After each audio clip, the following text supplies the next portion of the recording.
Deputy Prime Minister, you do realise that the toxic liabilities of the British banking system are 5 times the size of the whole British economy. But listen, Nick, because Rory's point is a fundamental one about storytelling. The story that we've seen in this election is fundamentally false from all sides. Because Labour says everything went wrong since these dastardly Conservatives with their sort of useful idiots, the Lib Dems at the side, started having to... we'll come to that in a minute, from 2010. Conservatives don't want to admit that everything went pear-shaped after they screwed things up in 2015, 2016.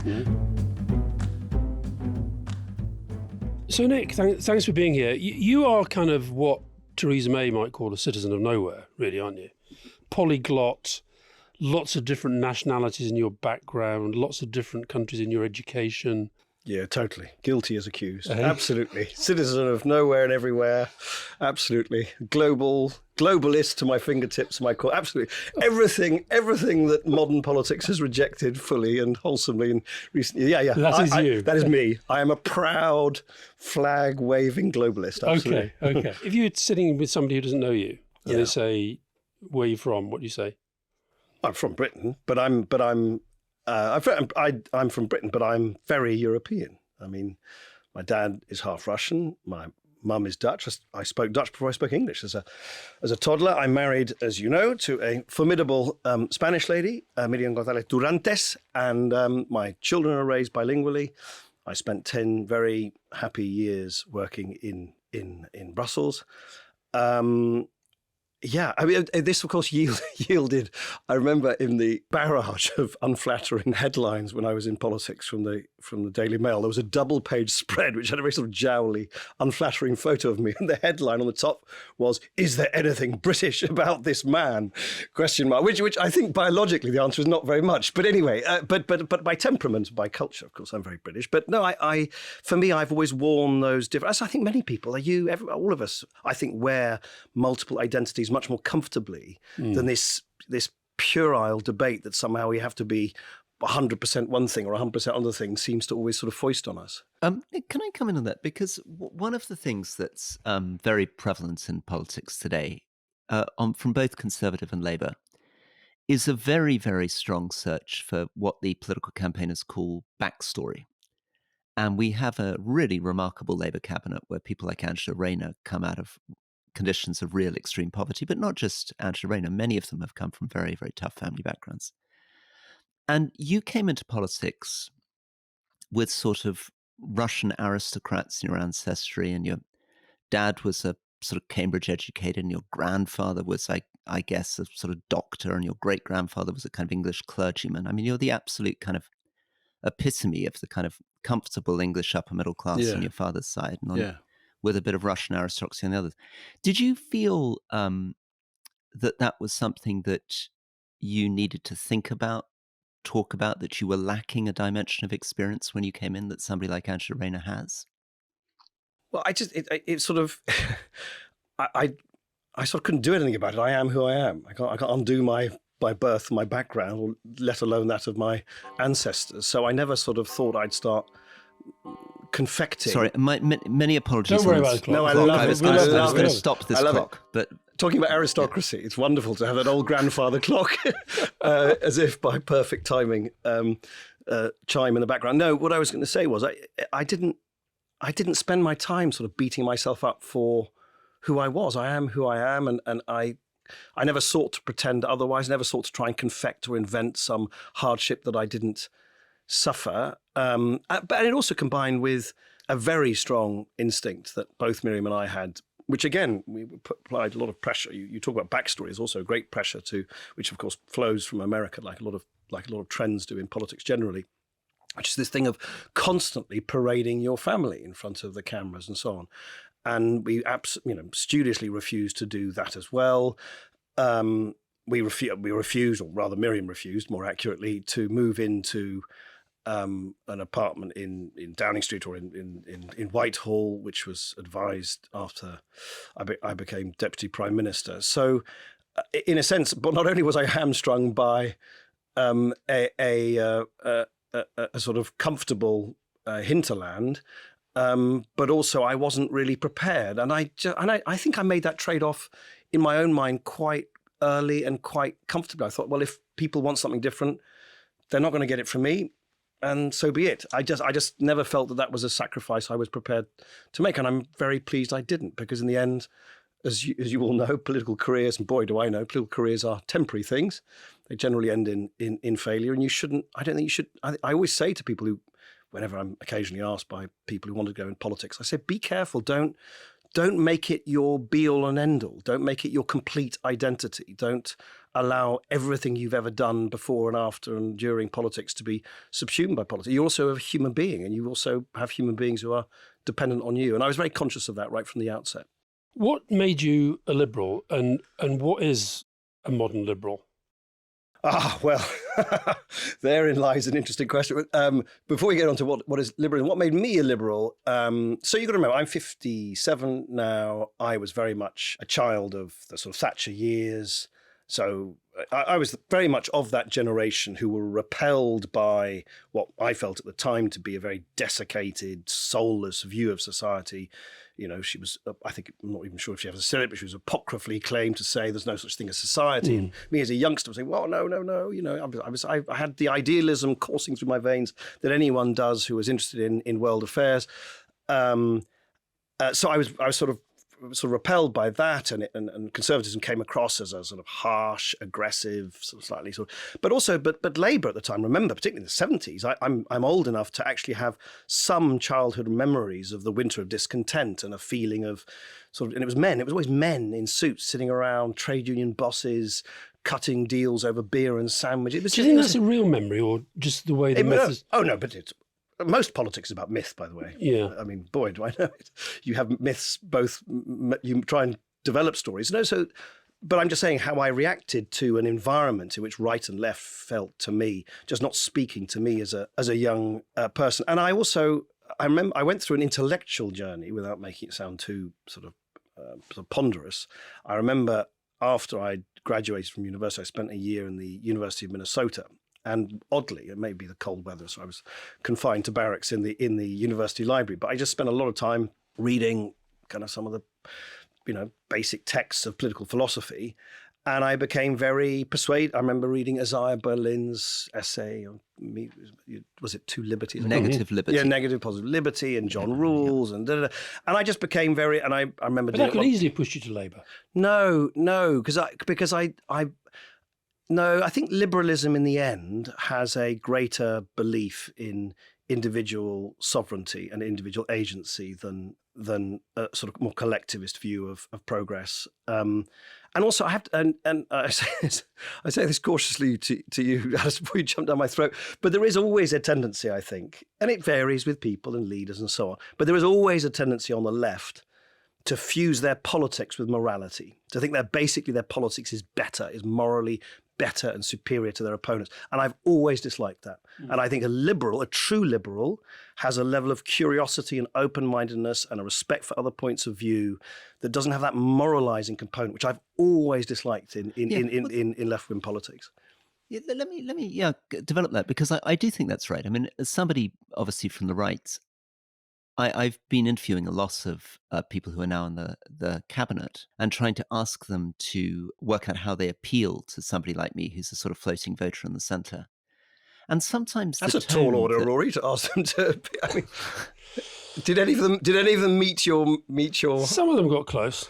Some of them got close. Okay. Keir Starmer's probably better at it than the others. Some of them really don't want to do it. I mean, some of them genuinely find it very, very difficult psychologically adjusting to the idea of a Tory and how you'd appeal to a Tory. I do think that there's and I do sometimes think, if I was going to be mean, there is sometimes a sense that they basically think that all the problems in Britain were caused by the fact that the Tories were nasty and privileged. And if people from working class backgrounds with good hearts come in, everything's going to suddenly get better. Yeah, I mean, look, this opens up something you guys, I assume, discuss in your podcast all the time, which is that there's an attitude towards the balance of power between the state and the individual, which I think, the state, the individual, and the market. It's the sort of tripod, really, where conservatives have generally fused this rather, actually sometimes uncomfortable marriage of elevating tradition and country with a belief in market. And of course, those two things are often in tension. Thatcherism, oddly enough, subverted many of the traditions her party believed in. Socialism has always believed in the state as a battering ram of progress, which of course, particularly with the construction of the welfare state and the post-war period and the incredibly successful government Attlee and so on, made a great deal of sense, but it was often insensitive to issues of individual agency and privacy, which is why in the latter stages when you were in government with Tony Blair, people like me were campaigning against what we thought were encroachments, were sort of principled encroachments on civil liberty. Liberalism, going right, if you go right back to late 19th century and beyond, has always, I think, sought to, but sometimes very, very uncomfortably, try to sort of strike a somewhat different balance of being much more in favour of the decentralisation of power, the devolution of power, a greater suspicion than people on Labour about the power of the state, that it can be inefficient, overweening, bureaucratic, authoritarian, but also a little bit more sceptical that the market is the answer to everything. And of course, even as I just describe it now, that can very quickly topple into a sort of split the difference politics, which just doesn't cut through when you're particularly when you have polarized choices in elections. And generally, the Lib Dems do badly.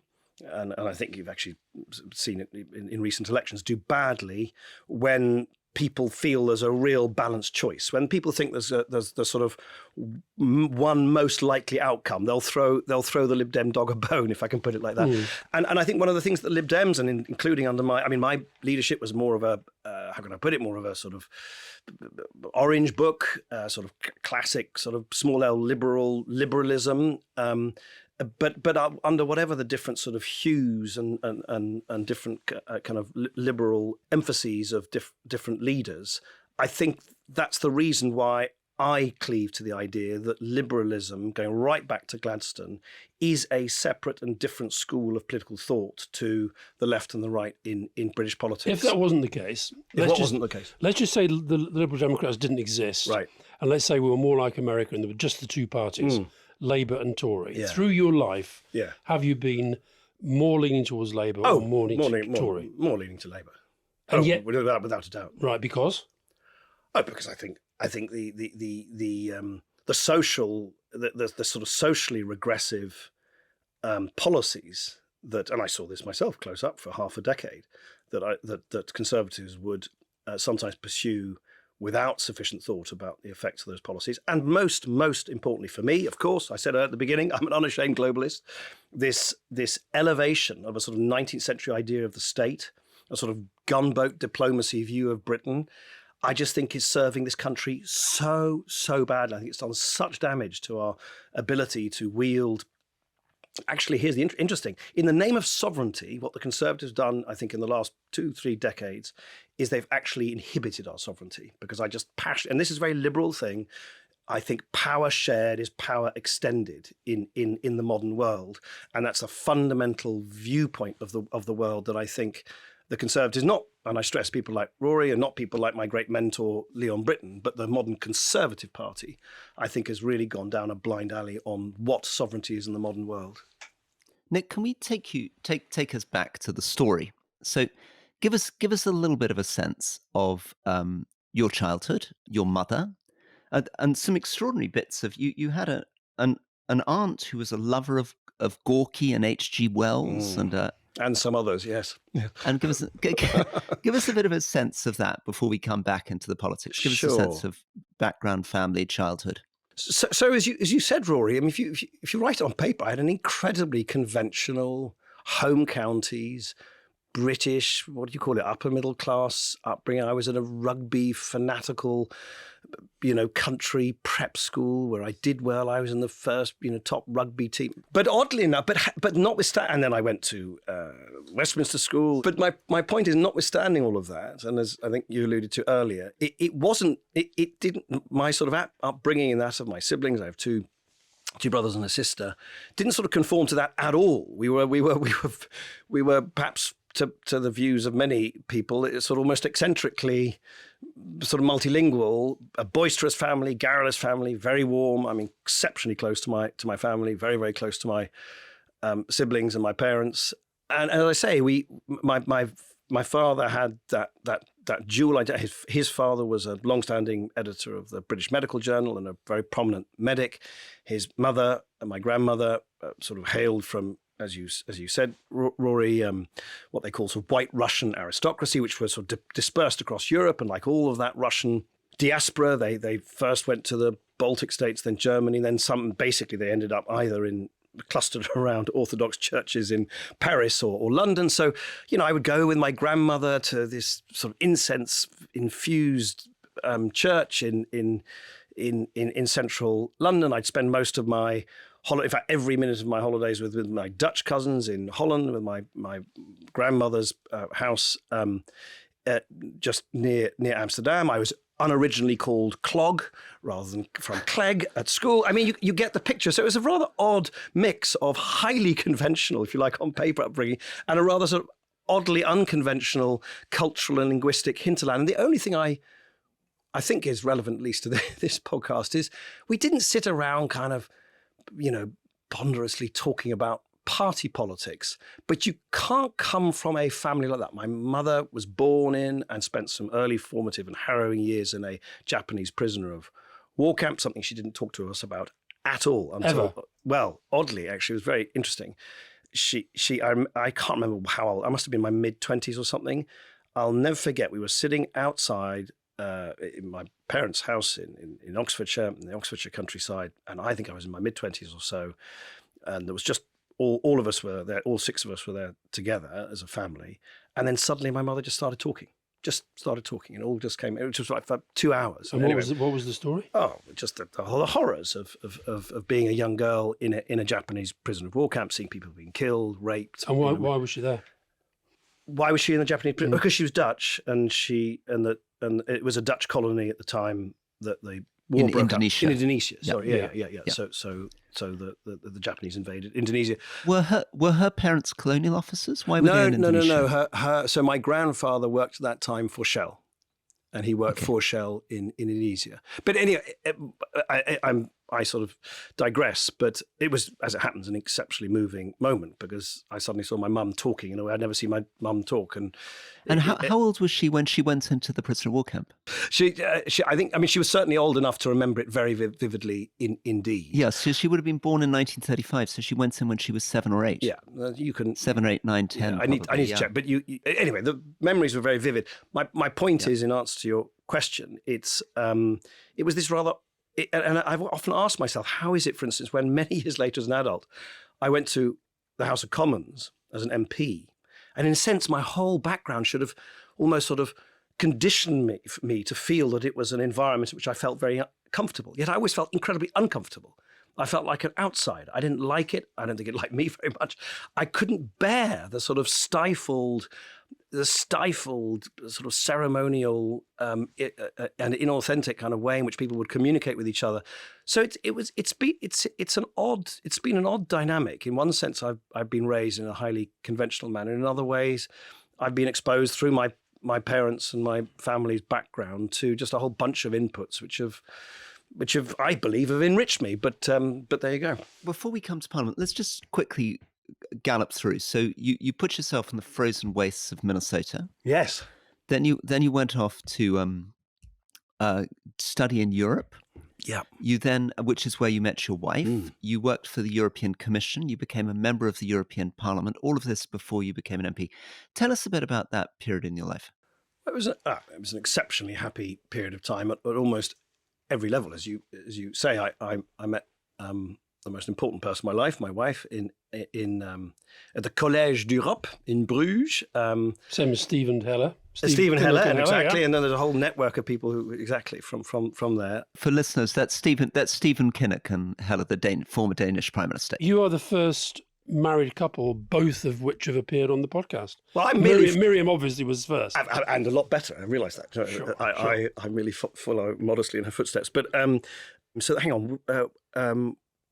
I met Miriam in the Collège d'Europe in 1990 or 1991, something like that. So this was in the immediate aftermath of 1989, and I cannot exaggerate for those listening to this podcast who don't remember that or too young. It is almost impossible to exaggerate the significance of 1989. This, all of us. I mean, all of us, I think, can relate to this. That we were raised under this dark, dark shadow, this sword of Damocles of nuclear conflict.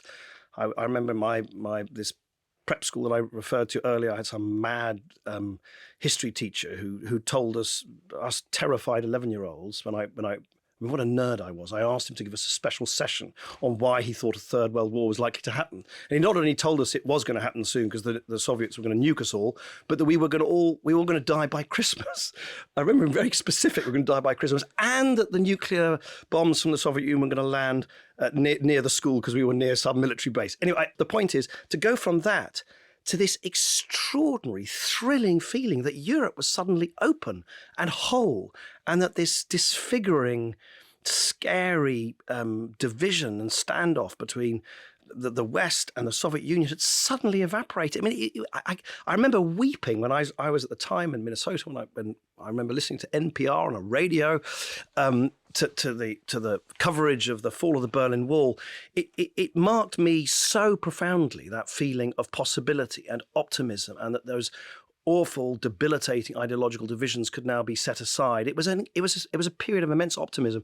Then I meet Miriam at this place, the Collège d'Europe, which was a sort of finishing school, if you like, for the sort of EU elite. I mean, Nigel Farage's nightmare, absolute nightmare, sort of teeming, seething place of Euro elitism. But we were all there, fostered by this great sense of optimism. The time of Delors and Lord Cockfield, and indeed, now the Conservatives forget it, of course, the Thatcher government not the Thatcher government, no, not at that time, but anyway, in the wake of the formation of the single market, then the creation of the single currency, this real feeling that Europe was on the move, the economy was really starting to move again. So it was a very exciting time to be a young man to meet the love of my life, to then get married, to then become an MEP. I became an MEP. I was the first Liberal parliamentarian in the whole of the East Midlands since I even remember his name for some reason, Ernest Pickering, in 1936, who was a Liberal MP in Leicestershire.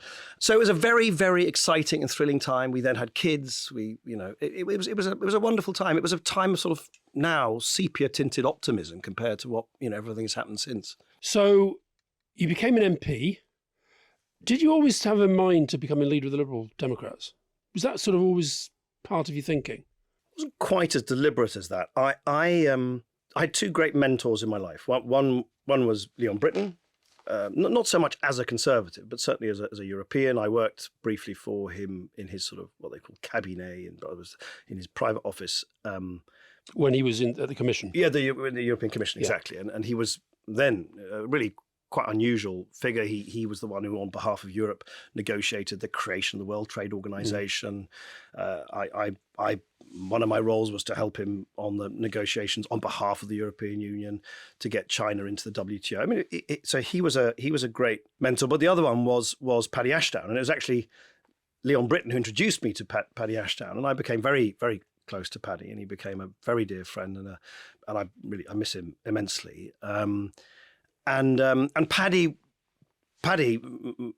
much I hope not to his chagrin later in life, was always very encouraging and sort of said, you should think big and so on. And I remember the sort of, if you want an origin story as such, I remember the first moment where I thought, oh, maybe I should become an MP, was when I was working for Leon Britton in Brussels, in his office.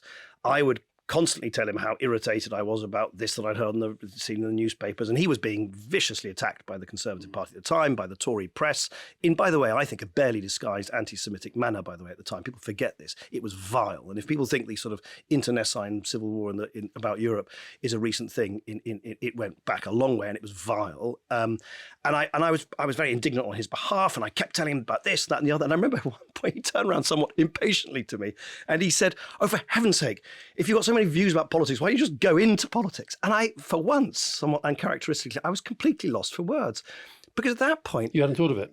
Well, I'd never come across, other than him, I'd never come across politicians. MPs to me were an alien species, like they are to most people. I saw them on the telly. It was this, and I suddenly thought, oh wow, I can be that. There's all those people yelling at each other in the House of Commons. So that really did get me then thinking. And then I don't know how soon afterwards, I remember we were in Strasbourg at the European Parliament, and Paddy Ashdown had asked to see Leon Britton. I said to Leon, if you don't mind, could you say to Paddy Ashdown, you've got someone in your team who's an ardent Liberal and Liberal Democrat, when I'd first told Leon Britton that I was a Liberal Democrat, he said, "Oh, for heaven's sake, that's like being in an NGO." He was full of derision about him. Anyway, and very kindly, he did exactly that. And he said to Paddy, "Oh, I've got this young, enthusiastic guy on my team. He's desperate to meet you." Then Paddy, I remember, marched out, and I was sort of terribly intimidated from the office. "I hear you want to be in the Liberal Democrats." And I said, "Yes." It's like that sort of military poster, the person pointing to you. And then he very kindly suggested I sort of seek him out in London, and I did. But from quite an early stage, Paddy certainly was very well. He just sort of and he sort of said so publicly. But I didn't. It certainly didn't go to my head. I certainly didn't think it was going to be a. He did. I remember he urged me to think of standing for the leadership. Now, when was this? This was after Charles stood down, and so this was literally just after I become an MP. And I remember him ringing me. I said, "You've got to be crazy. I can't even find my office in the House of Commons." And so he'd always urged me very early on, and then Ming became leader, and then that didn't last very long. So by the time Ming stood down, which was only 18 months or 2 months late, 2 years later, I was starting to run out of excuses to say to Paddy why I wouldn't throw my hat in the ring. So where did you go? Did you go Paddy Ashdown, Charles Kennedy, Ming Campbell, then you? Yeah.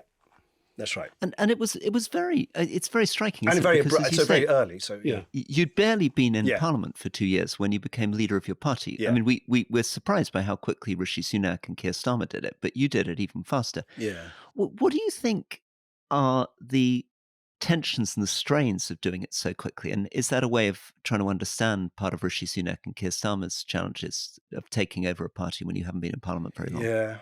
It's a difficult one. I mean, clearly it comes with disadvantages. You've made fewer mistakes in that shorter period of time. You're just less battle hardened. On the other hand, the plus side is you can be just a bit sort of naive and fresh, and you try stuff that others who are a bit more jaded by the process wouldn't. So it's definitely a bit of a pros and cons.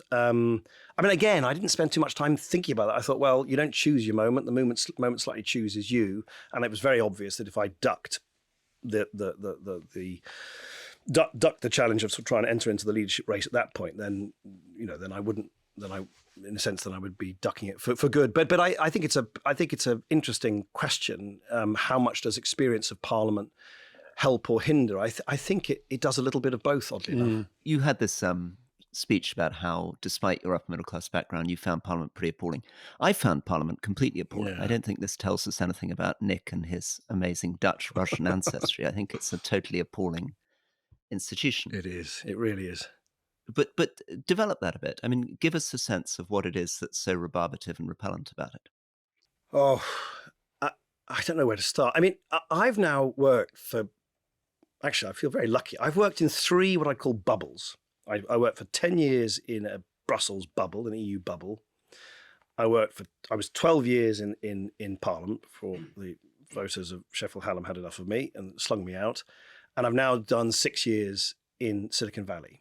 And what's interesting when I reflect on it is all those bubbles have something very common, is that they're completely self-obsessed. They think they're the most important place in the world, and they think that everybody else is thinking about them. But of those 3 bubbles, the worst by a long way is Westminster. Really? Yeah, because the mismatch between the pomposity and the self-regard and actually the irrelevance of what happens there is just so much greater. I mean, we'll no doubt talk about it later, but the sort of hubris of Silicon Valley, they are kind of inventing pretty consequential things. Brussels, certainly when I was there, was going through. It's just this mismatch between this kind of this sort of stuck in this 19th century view of Britain, kind of, and the whole place is redolent of it. You can't talk people, you can't even name people. So you have to call people the right honourable gallant, the honourable learned. This, the way that the place is architecturally designed is designed for conflict rather than conversation. It's all about these informal kind of mannerisms that you're supposed to sort of know, and that's what then people then deem you as an accomplished parliamentarian. It's like a weird sect. As I say, it's odd. I went, for heaven's sake, to a boarding school. It's like a pastiche of some sort of Harry Potter at boarding school. It's just like, what relevance does that have to the 21st century? But it's also not just its old-fashionedness. It's the incredible poor quality of so much of it. I mean, what struck me being on, I went in and I was on the Foreign Affairs Committee and I chaired the Defence Committee, and journalists, incredibly sort of deferential towards these things and saying, this is marvellous, holding the government to account and all these kind of things. And I discovered that we knew almost nothing about the world, that we were pontificating on foreign affairs, having travelled very little. We didn't really hold ministers to account, I'm afraid. Anyone with any degree of charm could completely sidestep the process. Speeches in Parliament were of such pathetically low quality, everybody looking at their phones, nobody paying the slightest attention. And of course, it wasn't helped by the fact that Parliament feels like an elective dictatorship. I mean, it was very clear that Tony Blair or Gordon Brown or David Cameron essentially don't really care very much about what's happening in speeches in the House of Commons. Yeah, no, completely. And I mean, you don't need to invite me as a Liberal Democrat to froth at the mouth about the injustices of the electoral system. But you also got to remember that I was leader in 2010, when we ran a campaign which resulted in by far the largest number of actual human beings, voters, voting for us than ever before or since. We got 23% of the vote. Almost 7 million people voted for us. Almost as many as voted for the Tories this time. How many people voted for the Tories this time? The Conservatives got 23.7% of the vote and 6,827,000 voters this time. Yeah, and yet we got, 8% of the seats, 57 seats. And by the way, I know we might talk about it later. It's actually a huge tribute to Ed Davey and the Lib Dems. I mean, boy, they've learned how to fight these elections. Yeah. Well, yeah, because they got almost half that. What did they get? 13%, something like that. And they get 72. So, but anyway, we'll no doubt talk about that later. It means you have to tie yourself up into absurd contortions. I sort of went into Parliament and indeed into government thinking, this is crazy. I've kind of tried my best to make my appeal on behalf of what I believe in and my party that I was leading to the country. And yet I'm supposed to do that with not only one, but almost two hands tied behind my back in the mechanisms by which power is distributed. And I just sort of, and of course, it doesn't stop there. I tried and failed to change the electoral system, House of Lords, the party funding system. And of course, I went into that Parliament not only sort of culturally ill-disposed to the place, but also thinking, what is this? It's like, I kind of, I always felt much more comfortable when I was out of Westminster trying to make my case. And of course, there's also, and you guys are way closer to this than I am, I think, now, but this fetid, weird love-hate relationship between the political elite and the media elite in this country. It's so destructive. It's so... And I was bad at it. I was no good at it. But that being said, Nick, one of the big breakthrough moments for you were the TV debates. Yes. Where you went from kind of almost nowhere with a lot of people to suddenly, I agree with Nick, Clegg mania, all that stuff. And that is what got you into government. Yes. So you become, and I wanted to talk about... But just to amplify the earlier point, I could, exactly, because I finally had a stage which wasn't dependent on how I appeared in the House of Commons or which newspaper editor I was talking about, because I could make my case directly. Yeah. And it was like a sort of breath of fresh air. Finally, I could just anyway, but you're right, that was a very, very consequential moment, and I was clearly very lucky. Brown was knackered, tarnished, sort of growling around the place. David Cameron had a slightly sort of inauthentic sort of feel even at that point. And then there was just desperate longing for something different. Just on that, so as you know, I was with Gordon for those 5 days when between the vote and you finally go into government with Cameron. I can remember one of the phone calls he made to you where he was sort of, I don't know if you remember this, but he was saying, you've basically made your mind up. You've made your mind up. You're going with the Tories. And you were saying, no, I'm talking to you both. So just talk me through that process, those 5 days. What was the balance that you were weighing up in your mind? So, and I said this to Gordon, and I'm not sure if I said it on that conversation. I said it to him over and over again. The arithmetic was unambiguous. Yeah. And I got really frustrated. So why did it take 5 days? What, to assemble a government? For heaven's sake, in most of the country. But you were basic. Were you sort of because at Gordon's insistence, and this is, I have to say, if a hint of frustration comes into my voice, is I sometimes get asked by people, why did you choose the Conservatives over Labour?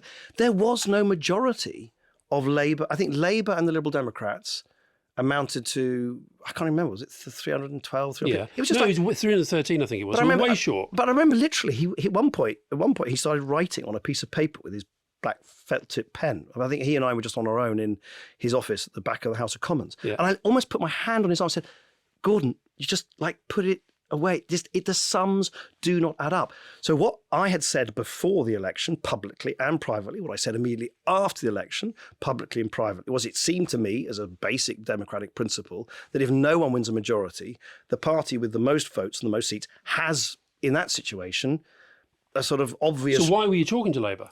Because I kept being told two things. A, by Gordon and not, maybe not you, but by people like Paddy and Ming and Vince and everyone saying, "Oh, Labour have got some Labour," and then I because remember, I was a Lib Dem leader, and if you're a Lib Dem leader, you can't do anything without talking to some committee, some group. You know, we had late night meetings. Paddy was adamant that something could be done with Labour. Yes, Paddy was adamant, and I kept saying to them, "I don't see it, but if you want," and they pretty well instructed me, and I couldn't have been more open. I said, "I don't understand the maths. At the end of the day, in Parliament, the maths has to add up." But I went and dutifully did that. And then Gordon put his case to me about this rainbow coalition of a Green here, a Plaid Cymru person. I kept saying, I don't see it. So for me, it was always very clear in my mind. The options for the Lib Dems were either to enter into some arrangement with the Conservatives and then a whole debate about what arrangement that should have been full-blown coalition or confidence of supply and so on, or no entry into any arrangement with the Conservatives, and therefore there would have been another election within 4, 5, 6 months, which, by the way, I remember Tim Farron saying to me, the one thing we have to avoid as a party more than anything else is another election within a few months because we're going to get completely crushed underfoot. So that was the choice that I felt that I was doing what I was being asked to do my parliamentary party by very senior colleagues and dear friends of mine like, Paddy, please speak to the Labour. There might be something you can confect here. We went through all of that. But you never thought it possible. Well, the maths didn't add up. Nick, can I just slow it down a bit for younger listeners and people who weren't totally on top of this? So what happened in that election? Yeah, what happened in that election is, so to remind people, there are 650 seats in Parliament, so you need to cross 325 to get a majority. That's right. And in 2010, after Labour had been in for 13 years, the Conservatives won 306 seats. Labour won 258, and you, the Lib Dems, won 57. So the point that you're making is that if you'd added the Lib Dems to Labour, you still wouldn't have had a majority. So you chose eventually at the end of this process to enter into a coalition with the Conservatives. Yeah. David Cameron became Prime Minister. You became the Deputy Prime Minister, and everything follows from there. Apologies for the interruption. Yeah. No, and that's a very good context. And as you haul me back to my past, I'm no doubt immediately lurching into details which others thankfully don't remember quite as vividly as I do. But just to the point about those 5 days, I think there were two things which you talked earlier, Alistair, about myths. I mean, that politics is storytelling, and victors tell their stories. And what I discovered is, unfortunately, when you're a loser, you lose control of your story because people then also. But one of the myths that has been, I think, rather deliberately or somewhat cynically propagated by Ed Balls, Gordon Brown, and others is that somehow they were diddled out of some deal by the perfidy of the Lib Dems, and it's like I never understood this. Like, they couldn't. The maths was there, and I was never. And then here's the other thing. And then they say, but you carried on talking to us to use it as leverage against the Tories. Damn right I did. Yeah. That's my job. My job not to look out for the Labour Party, the Tory Party. It was to get the best deal I could for the Lib Dems. So that is a fact. You were using Labour to get the best deal. Of course I was, but wouldn't you? So, particularly on electoral reform. No, but I cannot believe that. I'm going to interrupt again. Sorry, Rory, can I just say this? I cannot believe that seasoned politicians like Ed Balls and Gordon Brown go, oh, shock horror, he's using leverage to get the best for his party. That's my bloody job. By the way, they knew at the time, because Gordon kept saying, all he's doing is using us to get more out of the Tories. But of course it bloody well was. That's my job. Can I interrupt? Okay, so the reason why, again, for listeners, that this is really important and ultimately really controversial is that Nick Clegg comes in, he becomes the Deputy Prime Minister, he creates this coalition, and that then sets up a dynamic where in 2015, 5 years later in the next election, the Conservatives win a majority and the Lib Dems are brutally punished. So they go down from 57 seats to 8 seats or something. And the 8, reason why this whole thing gets controversial is that, of course, people on the left say that the Lib Dems enabled this horrible Tory government, enabled austerity, enabled the introduction of tuition fees, and therefore the background to all this is that Nick Clegg is about to explain to us why he did it. He's also going to explain why he moderated the Conservatives, and they could have been much worse if he wasn't there in coalition. But the reason for all this chat is that the Lib Dems were ultimately, whether through their own fault or not, came out of it in the next election in a very damaged position. Over to you. Yeah, no. I mean, well, I don't think I need to add anything for it. That's a very good summary of half a decade's evolution in British politics, and a very interesting evolution, because with the distance of time, it was a very unusual experiment. Because I remember shortly after the 2015 election, Miriam and I had dinner with Tony Blair and Cherie Blair, and I remember Tony, in his very pithy way that he always summarises these things, he says, "Nick, you were just trying to do a politics that just doesn't work in this system." And I think that's, and some, I think I tried to do way too many things at once, which just couldn't fit into the environment, not only of the way the system works and Westminster works, but also just the evolution of the country at the time. Remember, the 2010 election was entirely dominated by two crises: a crisis in politics because of the MPs' expenses scandals, absolute blind public fury, what they felt was a venal class of basically corrupt MPs fleecing taxpayers by spending money on it. And secondly, the greatest economic calamity to have hit this country, even greater than Brexit, since the war, which was the 2008 financial crisis. I mean, people, I think, already forget how important 2008 is to the modern history of this country. It was an absolute catastrophe. Isn't that partly because Labour doesn't want really to talk about it, because it's very important to their narrative that all the cuts were unnecessary? Correct. So we'll get on to that. And Alastair, I've had had several dress rehearsals of this argument about fiscal policy over several glasses of wine. But, well, on my part at least. In the past, we could do it again. But I strongly agree with you, Rory. I think if you look objectively at the economic or the political economy of this country over the last 15 years or so, there are two events which stand out, which are by far the most important for the welfare and the standing of this country. Is the 2008, which is the greatest economic catastrophe that has hit this country. I mean, the economy plummeted by 6% in 12 months. And then there's 2016 Brexit, which, by the way, is estimated to hit the economy by 4% over 15 years. That just gives you a sense of the enormity. When I came into government, I remember being told by a sort of unsmiling Treasury official, Deputy Prime Minister, you do realise that the toxic liabilities of the British banking system are 5 times the size of the whole British economy. But listen, Nick, because Rory's point is a fundamental one about storytelling. The story that we've seen in this election is fundamentally false from all sides. Because Labour says everything went wrong since these dastardly Conservatives with their sort of useful idiots, the Lib Dems at the side, started having to we'll come to that in a minute. From 2010, Conservatives don't want to admit that everything went pear-shaped after they screwed things up in 2015, 2016. Because remember what the coalition government did, and it's my failure. Entirely my failure that I forgot, that I wasn't able to tell this story. What we did was remarkable. We turned an economy which had been hit harder by 2008 than any other mature democracy in the world, where unemployment had shot up, into one which was the fastest growing G7 economy, sustainably, 3% or thereabouts in 2013, 14, 15, with the highest rate of employment, with more women in employment than ever before. Earnings and productivity was a bit of a harder thing. Actually, earnings finally started. I remember because I was obsessed by this, because I think how people feel is often determined by the relationship of how quickly their earnings rise compared to prices in the shops. And earnings finally started recovering after the 2008 crash in 2014-15, and then completely flipped into reverse again in 2016. So we've got this whole myth-making where everyone's saying it's all ground zero is 2010. No, ground zero is 2008 and then 2016. And until people are more honest about this, I think we will keep having a warped debate about how to actually foster the growth that Keir Starmer quite rightly says he wants. Well, listen, we're not going to disagree about Brexit, total catastrophe, we can come on to that later. But I think you got used by the Tories as to develop this argument about austerity. I don't believe if you had been Prime Minister as opposed to Deputy Prime Minister in a coalition. And I understand why he became part of the coalition. I've got no problem with that at all. I disagreed with Charles Kennedy it's one of the few things we disagreed about when he refused to back the coalition. I think you had no choice on that. But I think you got used in defining the storytelling of that period as Labour screwed the economy, we have to make massive cuts. Yeah. And the first part of that story was not true. Well, it was a very, very partial truth. Well, I would agree with you, Alastair, for one simple thing.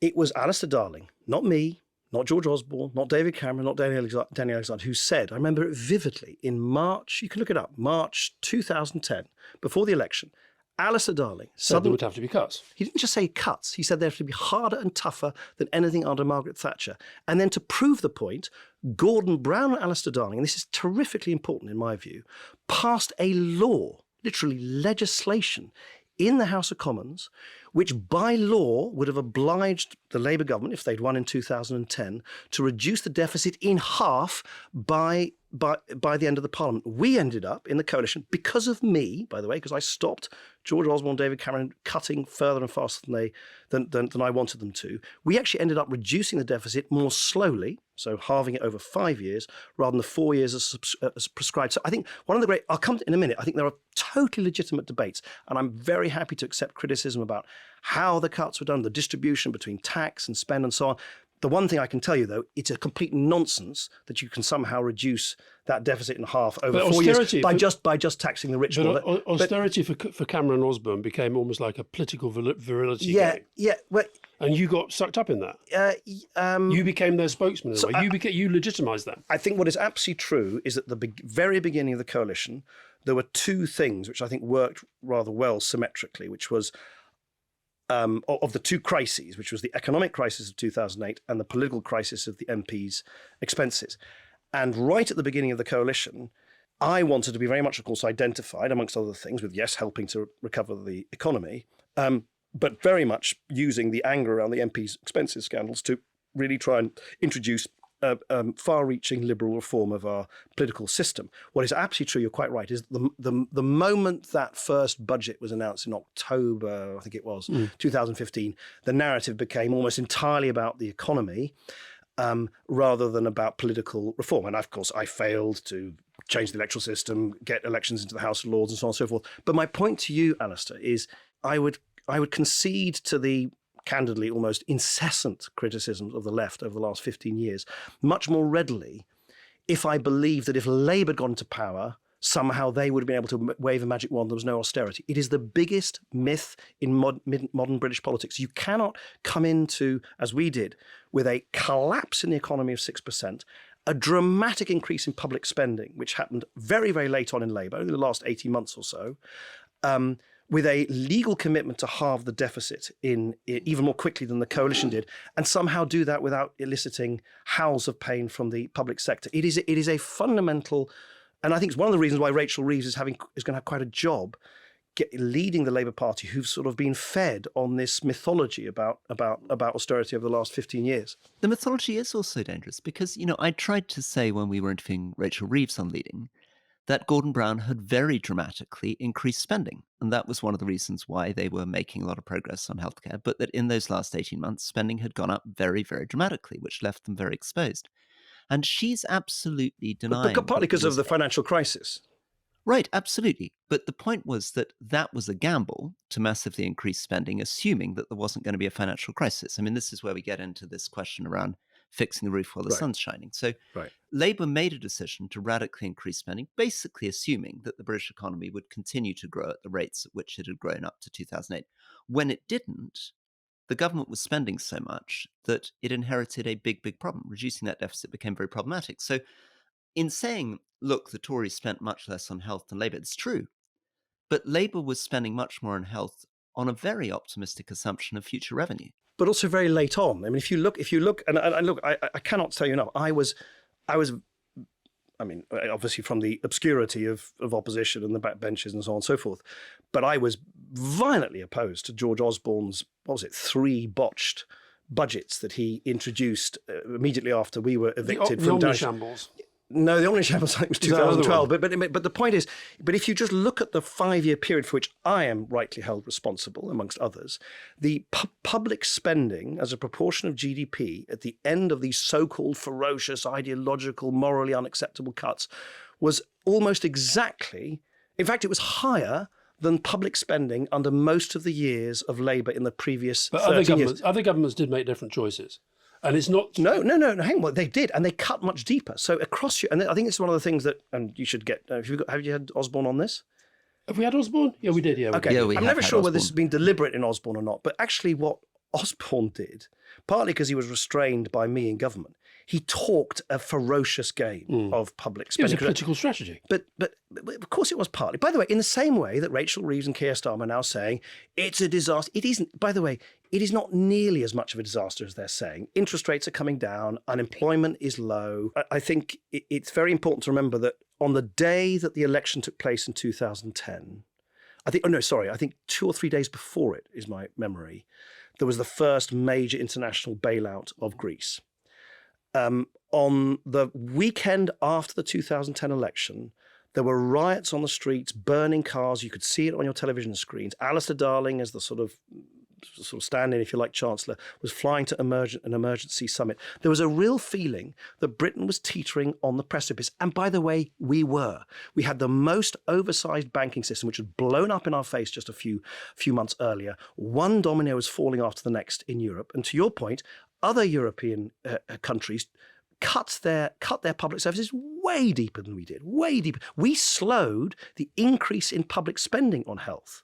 We slowed the increase in public spending on schools. We didn't net cut those. We did in other areas, and I think there are absolutely legitimate debates about what happened in justice and prisons and local probation government. and local government. Absolutely. And if I was Prime Minister, I would have taken different sort of departmental choices. But the fundamental macroeconomics is that actually, by ironically, given all of the sort of excoriation of austerity in these rather moralising tones from the left over the last decade and a half, people forget that the rest of Europe was suffering way, way worse, even though their banking systems were smaller and less disfigured. So Nick, I mean, I violently agree with you, and I also agree with you that we put the cuts in the wrong place. Excellent. Should we stop the It podcast at this stage? doesn't mean you can't both be wrong. Exactly. Reduce spending. But Nick, it does say something very interesting about modern politics, that you and I have completely lost the public debate on this, that the dominant assumption is that 2010 to 2015 was this incredibly damaging period of austerity that was completely unnecessary,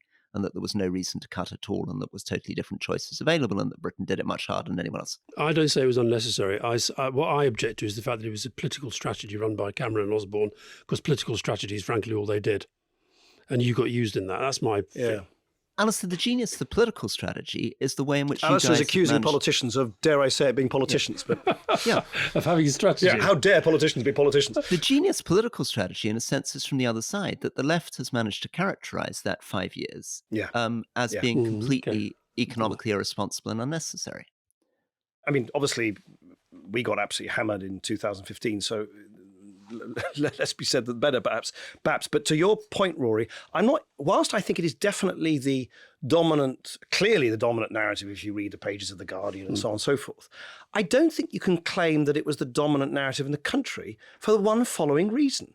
What did the British people do in 2015 and 2000? Yeah. They voted for the Tories again. Yeah. So if this narrative of, oh my gosh, these vile people have inflicted such terrible self-harm, surely the British people would have booted them out the first opportunity in 2015. Instead of which, Nick, you got it. I got because it. Because you allowed yourself to be used by them. Yes, of course, that's your view. But remember, again, memories are short. In 2015, something happened that everyone's already forgotten about. In Scotland, Labour, the Lib Dems and the Tories were all of them, whether you were in the coalition or out, reduced to one MP each. Yeah. There was an absolute bloodbath in Scotland. And the dominant motif in the final stage, because I felt it, oh my God, did I feel it? I can remember it like it was yesterday.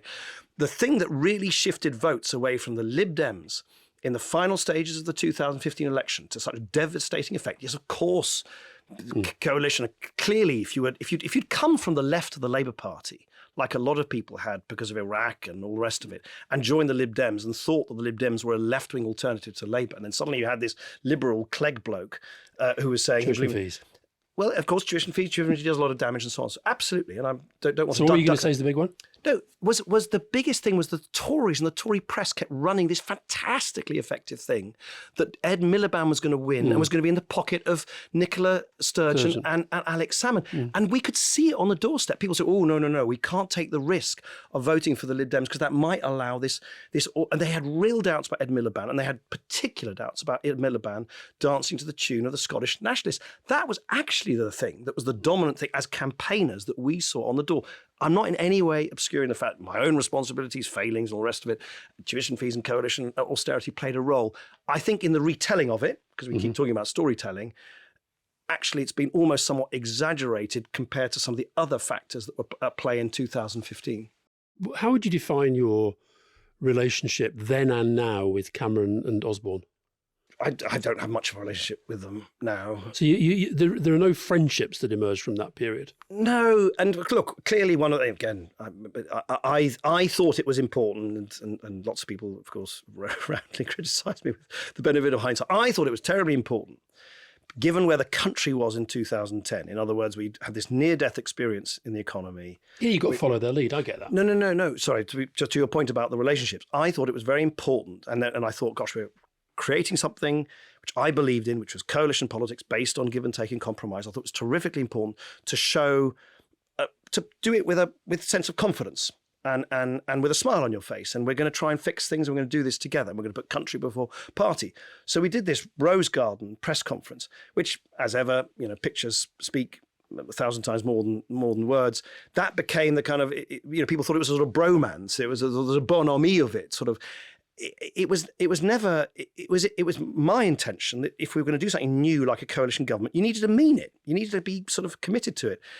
Perhaps with hindsight, it would be better if I'd stood there sort of grumpily, sort of, well, I'm here, but I don't really want to be here. Don't like this bloke at all. That wouldn't have you'd be able to advise me much better than now, Alastair. But I think it led to the belief that the sort of bonhomie or the kind of sense of relief and positivity of that press conference was therefore sort of leading to some sort of chummy arrangement.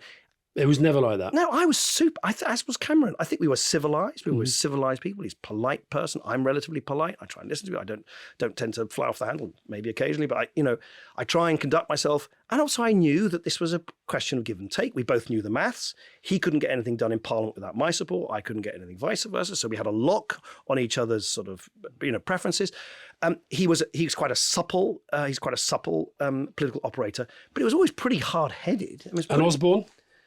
Osborne, in a sense, is more... Miriam didn't like Osborne, did she? Not hugely. Well, I think Miriam had a slightly more negative summary judgment on the whole thing. But no, Osborne was, and I think remains, an intriguing character. He's oddly enough more interested in politics than Cameron,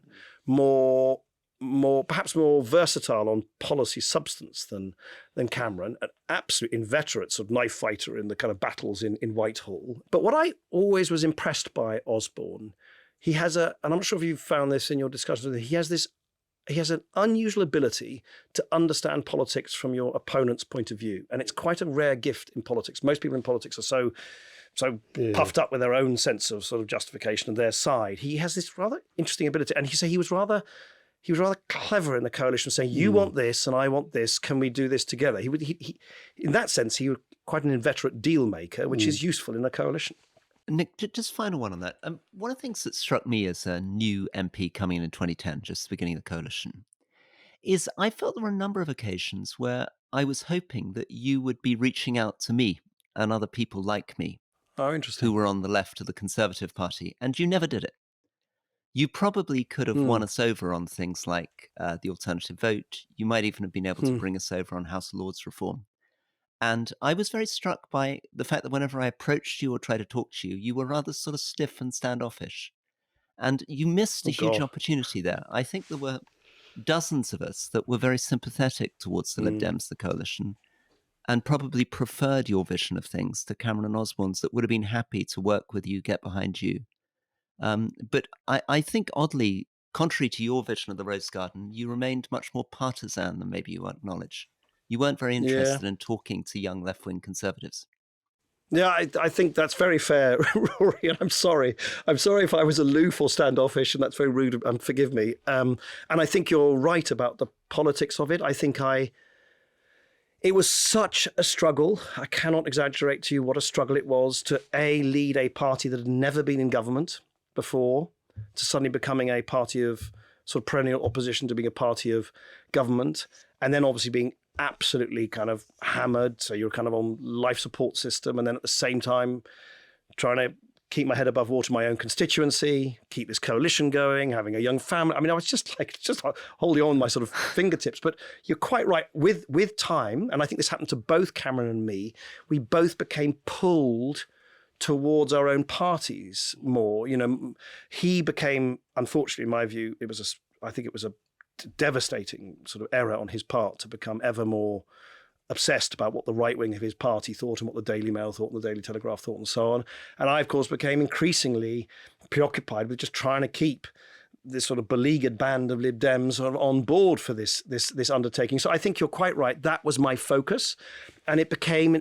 I think you're right, Rory. If I'd thought about it, no doubt, with a bit more sleep and a bit more strategic nous, reaching. I remember once having a dinner, and you were not there. I was Nick Bowles, maybe Amber Rudd, yeah, maybe a few. And I think I'd been invited to it, and I remember. I honestly can't remember who was there, but I do remember one moment where they said, "Oh, please, can you just do better? Because we need a higher Lib Dem vote in our constituencies so that we as Conservatives can win." And I sat there going, not sure if that's my top priority at the moment. But I think your strategic point is right, Rory, and it's probably one of the many things that I failed to do properly. We're now going to talk about your life post-2015, Brexit referendum, and of course this extraordinary career turn that you took when you went off to work for Mr. Zuckerberg. And also a little bit about the general election that's just happened in our country. But just before we do, Nick, just give us a sense of an incredible job. You were Deputy Prime Minister of the United Kingdom. Give us a little bit of a sense of what that job was like. 5 years as the second most powerful person in the country. Could give us a sense of the routines, the strengths, the weaknesses, the problems, the challenges. What was that job like? Brutal, I think, is probably the fair assessment. And I think with the benefit of hindsight, it's just obvious. I was trying to do too much at once. I was trying to lead a party from opposition into government. I was I was part of, leading a government or co-leading a government that had to steady the ship after this horrendous kind of, economic collapse in 2008, trying to restore confidence in politics after the MP's expenses scandal, trying to keep my constituency, trying to lead a party that was feeling battered and bruised quite early on from the whole experience, trying to be a young dad. Miriam quite rightly was not going to make any concessions to the fact that I was in politics. As I think I mentioned in the previous episode, we didn't move into a sort of convenient government-owned flat in central London. So I was kind of going up back and forth, if not between London and Sheffield, then between Putney, which is where we live. Well, we raised the kids, and the kids were at local schools there. Back and forth. I would sometimes remember go back from Whitehall or Westminster at 6 or 7 p.m. just to be able to see the boy. I have 3 little boys. Give them a bath, put them to bed, tell them a story, and then come back to Westminster and Whitehall, then stay up till whatever it was for late votes, then go back. And then, of course, the way the coalition worked was that you had this great machine that would produce, reams of paperwork for David Cameron and myself sort of in parallel. And we would then have to churn through it. And then if we both would tick, X submission about, a change to some energy tariff, I'm making this up, then that would go through. And if one ticked and one crossed, then that would have to be a subject to further debate. If we said both crossed, it would be. And so there was a sense of real discipline that we both had to sort of try and churn through that homework. And I remember I'd sit on my sofa at home, just with reams and reams of paper from these wretched boxes, and often sort of fall asleep and wake up with sort of, drooling over some official submission in the middle of the night. So it was pretty sleepless, and I hadn't looked after myself physically. I remember at the time I was smoking a bit. I didn't do enough exercise. I remember I broke my toe playing football with my kids. I had some bronchial infection during the local elections. This is as big a misery memoir as No, your I know. book, I'm sorry. Rory. I'm sorry. It was the Politics. This is politics on the Liberal Democrat edge. This is. No, I'm sorry. No. So it was wonderful, Rory. I enjoyed every minute of it.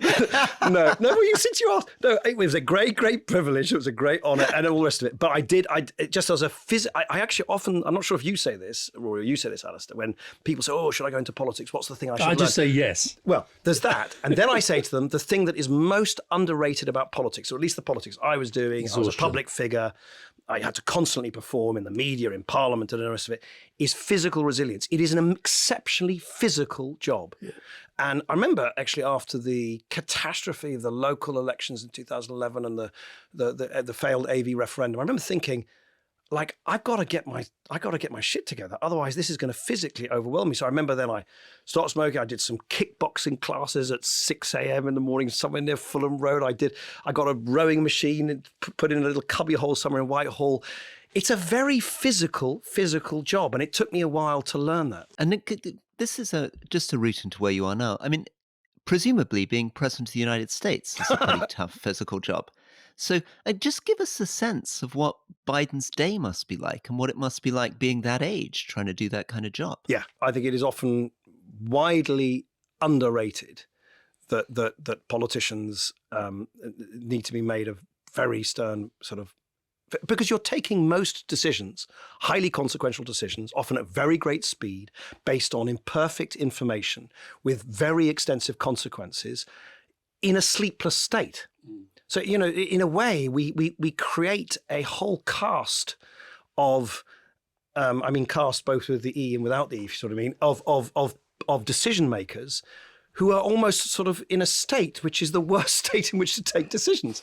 They're knackered. Cameron always, one of the things that struck me about Cameron, he always seemed pretty chilled.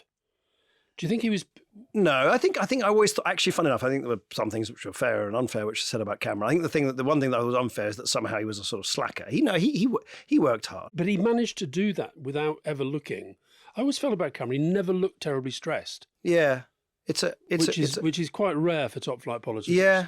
I think that's right. And I think it's a great asset if you have that. It's a great quality if you have that, because it cannot be sort of exaggerated how someone looks is important to the electorate in terms of whether they are appropriate to the office that they are occupying. On Cameron, when he announced in the run up to the, I thought we were moving beyond 2015. No, we are. This episode. Oh, sorry. We are. Right. Just checking. If you let me finish the sentence, Nick, stop interrupting. Yeah, I will. It's your show. Miriam's allowed to interrupt me. You are not.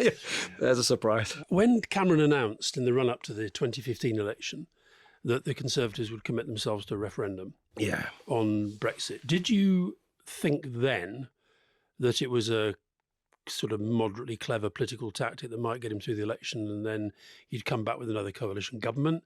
Or did you think you have made the biggest mistake of your life? I sort of thought both.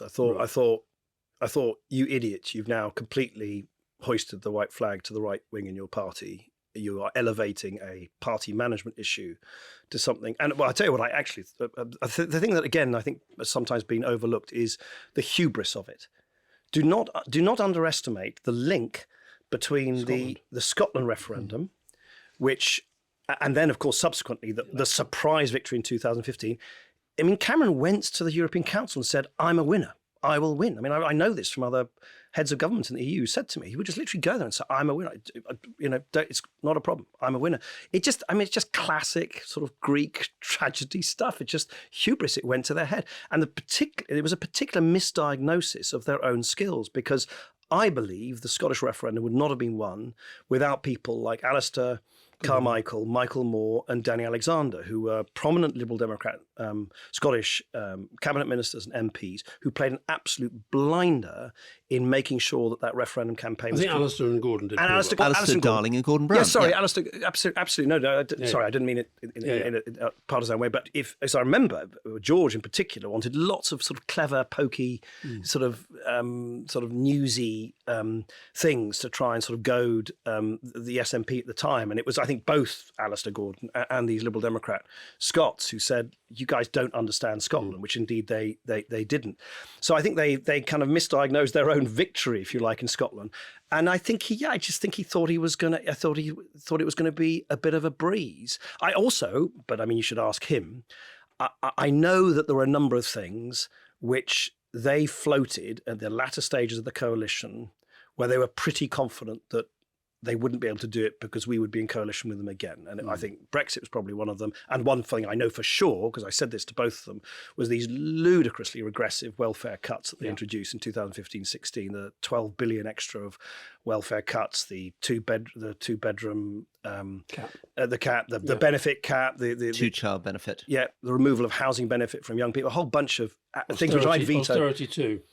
Well, austerity. You weren't going to go. You weren't going to go for that. I know. I'd said to them, "There's no way you're going to do that," and I definitely know that they thought, "Oh, we'll put that in because we're never going to have to do it on our own." But look, you need to ask them. That's certainly my view. And Nick, this theme of hubris, and because we're talking at a moment where Rishi Sunak triggered an election that he thought he was going to win 6 months before he needed to, where Macron has just triggered an election. I mean, what's going on? Is it that that Cameron, Sunak, Macron have a similar thing, that there is a form of hubris there, that you sort of think you're in charge and you can make the weather and you can make these big decisive calls and you're going to pull it off? But don't you think, Rory, don't you think that's in the genes? That and I would say this about myself, and I wonder whether you would say about yourself. I think most people are going to. It's a very peculiar thing to go into politics, to think that you are uniquely suited to make the big calls, to make the big calls, and to channel the aspirations and wishes of the people who've voted for you. To make, I mean, you by definition, almost, I think, are someone who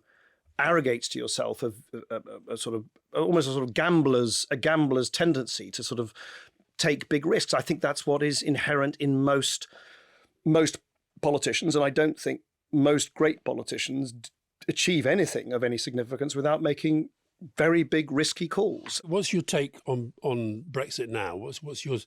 If you had to explain to somebody in, I don't know, Latin America who hasn't followed it very closely, what has Brexit done, would you say? I think it's the greatest act of self-inflicted harm done by any country in the post-war period. I can barely think, certainly amongst developed economies, I can't think of any other instance where a country has chosen to do something which is so damaging to its own interests in such a short period of time when it didn't need to. And I defy anyone to think of anything which is even vaguely in the same category in the post-war period. Just developing this a bit. So we're now talking at a moment where Donald Trump has just survived an assassination attack. He's launched a Republican convention, which has a very unified, energized Republican Party behind him. It feels like a type of politics in Brexit and with Donald Trump and, maybe with Le Pen in France and others, which is very much against the kind of technocratic 1990s center ground that, rightly or wrongly, you seem to represent. What's going on? What is it what's the lesson that one draws from populism? Why is obviously the three of us violently agree that Brexit was a bad thing, but how do you understand what's driving populism, and how do you understand how one's supposed to counter it and deal with it? Because I guess there are lessons for the Starmer government too. Yeah, I mean, this is obviously the biggest question of our age, isn't it? My own view is that a number of things are happening simultaneously. Firstly,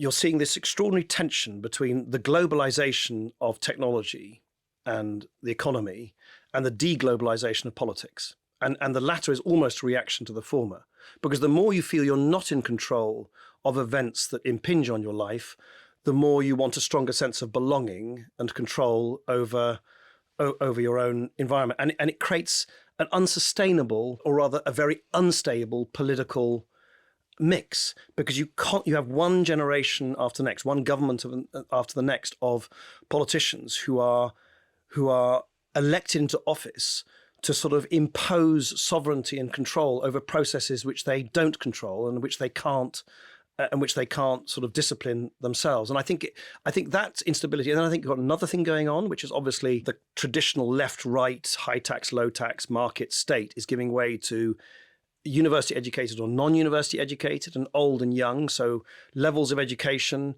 and and age is becoming a much greater predictor of electoral behaviour than before. So I think all of these things are piling up on top of each other. And of course, they give a great deal of fodder to populists. And I think just on populism for a minute, populism is not necessarily a bad thing. And I think, amongst us centrist dads here, we need to just need to acknowledge that populism is a very important antidote to complacency, to elitism, to groupthink. I mean, Gandhi was a populist of sorts, wasn't he? Populism is a great shock to the established order. And despite all sort of appearances to the contrary, I remain actually, in fact, I found myself more of an anti-establishment politician after 5 years in government than before. I think there's so much that needs to be shaken to the core. It's one of the things I find so disappointing about the Labour government is they don't seem to be at all interested in doing anything meaningful about changing how politics is conducted. But there's a great deal of fodder for all of the reasons that I described earlier for populists from right and left to give very simple answers to very complex problems and so on. So what are the bits of populism that you like? Oh, I mean, Gandhi didn't go around the place lying all the time. No, he didn't. He didn't try and get people to hate each other. I think populist reactions to the status quo are essential ingredients in making sure that the status quo is constantly evolving and reforming. I think that has to be a good thing. So when people say, "Oh, shock horror," there might be, and I'm making this up, I don't know what the figures are, but 15-20% of people who might vote for a party like Farage, I say, so be it. Right, fine, it's okay. So we have, it's one of the terrible distortions in this country. We have a pluralist society trapped in this ludicrous system where, what have we got? We've now got a parliament with 70% or thereabouts of sort of centre-left MPs? The country's self-evidently not 70% centre-left. So we've got this. I just think we have to have confidence in your own ideas, confidence in the battle of your ideas, and confidence in the fact that it's a never-ending battle. You never stop populism in its tracks. You have to argue with it. You have to address it. You have to. Now, the difference is that populism has become a governing thing, which it never used to be. The extremes have moved. Trump essentially is an extremist who, if he wins again, is going to take command of the most important democracy in the world. But I sometimes think people exaggerate. They describe populism as something very new. It's not that new. Maybe Ross Perot. He wouldn't become prime minister. No, exactly. That's my point. They operate on the extremes. Yeah, and it's moved into the centre. And what's happening is interesting. Is that some populists, like Maloney, if you call her a populist, seems to be very tamed by the experience. We'll see about Wilders in my motherland in the Netherlands. I suspect that just because of the grinding effect of multi-party politics in the Netherlands, that's kind of a disciplining effect on him. Presidential politics. The United States. I say this having now lived there for many years in my new life. It's just a very, very, very different political culture to Europe, and I think some of the parallels with Europe are almost impossible to make. The level of it's not a country, it's a continent. The amount of money sloshing around the political system is just extraordinary, and the disenchantment with DC runs right. There's a right thread right to the origins of the founding of America, a deep, deep hostility to what they call it, the marsh, the cesspit of DC. There's a sort of anti-political sentiment, which is, and by the way, a proclivity to conspiracy theories as well, which has run through American history. None of that's new. In a sense, Trump is the latest manifestation of eruptions of populism and hostility to the political establishment in the US, which has been around for a very long time indeed. Biden obviously came in 2020, and his clear job was to try to ensure that Trump would never be re-elected, I guess, to learn the lessons of 2016 to 2020. In your judgment as a politician, I'm not a politician, I'm an ex-politician. What ought he to have done between 2020 and 2024 to be in a position to absolutely guarantee that people weren't going to vote for Trump and that they would get behind the type of politics that Biden represents? So this is I can't stress now, this is just my personal view. And I say this with some sorrow because I actually got to know Joe Biden really quite well when I was Deputy Prime Minister and he was Vice President. We spent a lot of time together, We even did a podcast together, by the way, of a award-winning podcast called Anger Management with Nick Clegg, which you can find on the archives. I think somewhere. Yeah. Am I allowed to talk about rival podcasts? You can, but you have to go so low down the charts. You have to go very low. You have to go very down low the charts, exactly. You can find my book, by the way, on eBay. Anyway, Rory has praised your book on this podcast. I love your book, Between the Extremes. Yes. I keep talking it up. Oh, thank you. It's a wonderful book. Several times. I think it's beautifully written. Thank you. You great prose style. I think, more books, please. Oh, well, fantastic. Well, okay, I'll take up the invitation. I think it's out of print now, but there you go. Thanks. No, but to your question, Rory, so I do say this with some sorrow because I actually like the man immensely. He was always very, very generous and kind to me. I haven't seen him much, of course. Oddly enough, the last time he and I spent any sustained time together was about a month before I joined then Facebook. So this was in autumn 2018. He and I did a platform Q&A, just the two of us on a stage at the University of Pennsylvania, UPenn, in front of about 2,000 students. About a month later, I joined Facebook. Last time I saw him was in a sort of, in my capacity now in Silicon Valley, in the White House briefly about a year ago. But in answer to your question, Roy, I think they have done a lot of very good things as an administration in terms of handling the pandemic. And most importantly, they have inflated the economy with this extraordinary amount of spending, which of course we would not be able to do in this country because we don't have a global reserve currency. When I see people in the centre left say, we should spend as much as we can't. We don't have the dollar. We don't have the what De Gaulle I think. I love the way you point at me. Yes, well, of course I do. Anything. When have you heard me say that? Well, you might have. When have you heard me not point out the American has the reserve currency? But I actually think, and they did it, by the way, in a way which, contrary to a lot of expectations from economists, they thought that would then lead to an unsustainable inflationary sort of boom and bust. They haven't. They got a soft landing in the economy. I think they've done a lot of very good things. I don't think, for what it's worth, I don't think they gripped the issue of immigration on the border as early as they should have done. I think that has led to a sort of weak flank in terms of attack from the right. But in answer to your question, Roy, the biggest thing he arguably could have done is to hand that legacy on to a successor to fight the next election. And it's I really say this with real sorrow, in an odd kind of thing. The greatest thing that Biden could have done and could still do is the most painful thing of all, which is, because he's obviously a proud man, is to say, I've done my bit. I defeated Trump last time. We've got a really strong US economy. By the way, just parenthetically on that, one of the things that's most fascinating about America at the moment, I mean, the American economy, the strength of the American economy is astonishing. I mean, the GDP of the US is now twice as big as Europe, including the UK. By any measure, whether it's patents, whether it's new companies, whether it's employment, it is just booming. We're not even in the same league as the US, and yet, if you look at the polling evidence about how Americans view the economy, they think they're getting poorer. No, it's become increasingly driven by ideological dispositions. So if you're on the right, if you're a Republican, you think the economy is doing badly. Even you might be in employment and you can fill your car with gas and so on and so forth. So it's very weird what we're seeing, which might start happening, I guess, in the UK over time, is that perceptions of the economy are themselves becoming quite politicized. That's your advice to the Democrats and Joe Biden. What advice would you give to the new Labour government vis-a-vis fixing the damage that you've talked about done by Brexit? Well, look, the Labour government are in a rather odd position because I think, as far as I can make out, they're asking themselves the right question. They're posing the right question to the country, which is that you can't just take a traditional centre-left playbook of tax and spend to boost the economy. And growth and an increase in productivity is the most important thing that you need to restore to this country. And yet at the same time, they appear to have deprived themselves of any of the main levers to, they don't have very many monetary levers. Well, it's not a government thing, but, monetary and fiscal levers are pretty limited. You've had this bizarre election where literally no one wants to talk about Brexit. I mean, it's just astonishing. And they're now on the Europe stuff. They seem to be doing lots of perfectly fine but rather piddling stuff on, I don't know, veterinary this and phytosanitary that and school exchanges and people be able to go to pop singers be able to go to travel across Europe, and all of that's fine.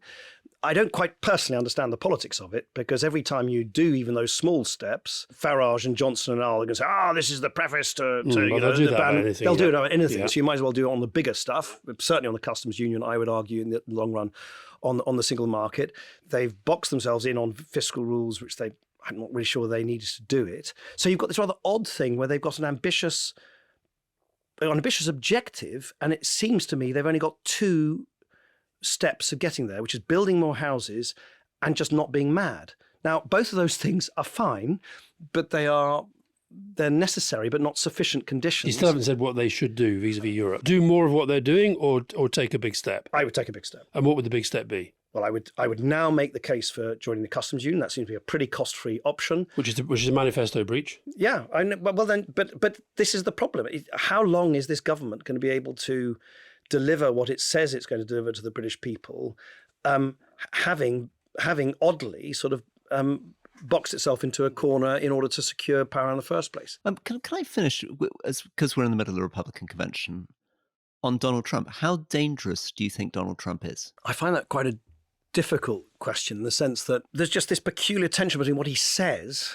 and what he posts and what he does. I mean, if you look at what he did during his first term, I don't think you can rationally argue that it was as, I mean, a whole bunch of things that I may disagree with personally, but was it as catastrophic or as demagogic as some of the rhetoric would imply?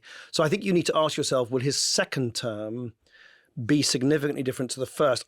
But oddly enough, on things like China and the big geostrategic judgments, it was relatively. I mean, I think the fact that J.D. Vance has just been nominated as his running mate, he's obviously a very, very smart guy, but if you are European, I think it poses pretty profound questions about what it means for our continent, and regardless of whether we're part of the European Union or not, because if you listen to what Vance says, he's on the very hardest of hard lines against supporting or an ongoing support for Ukraine in the war against Russia. And for us in Europe, that's existential. For them, it's more a question of choice. And I really, really worry for Europe about what that might mean. And of course, the sort of big thing from our point of view, I think, is that Trump refused to acknowledge that he lost the election, claimed he'd won it.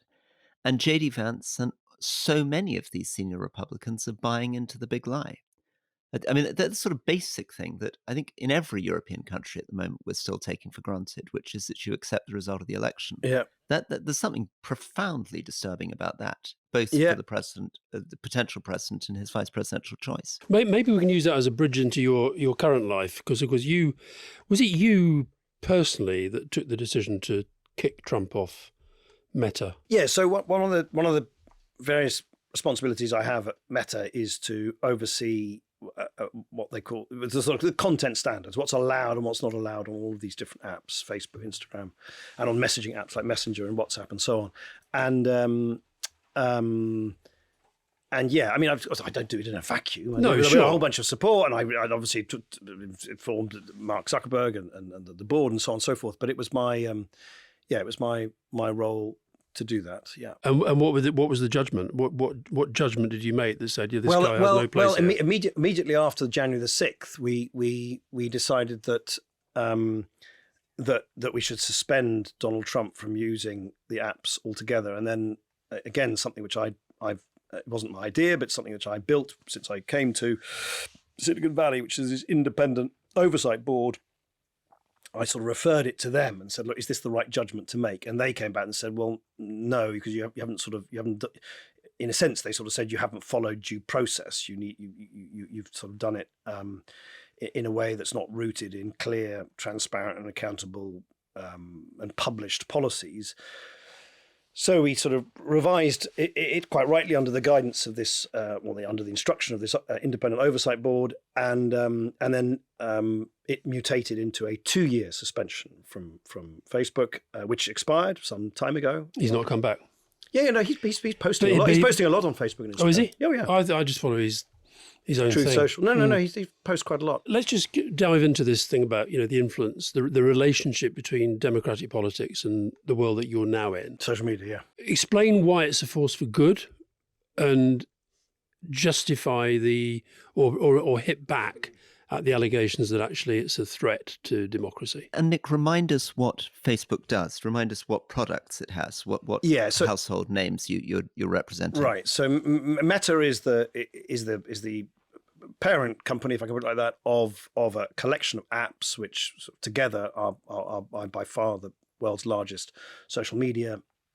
It's the world's largest social media company. Close to 4 billion people now around the world use these apps, and they are Instagram, Facebook, and then on the sort of messaging side of things, Messenger and WhatsApp, and then increasingly now a whole range of new businesses in 2 domains: one, AI and generative AI, and this whole new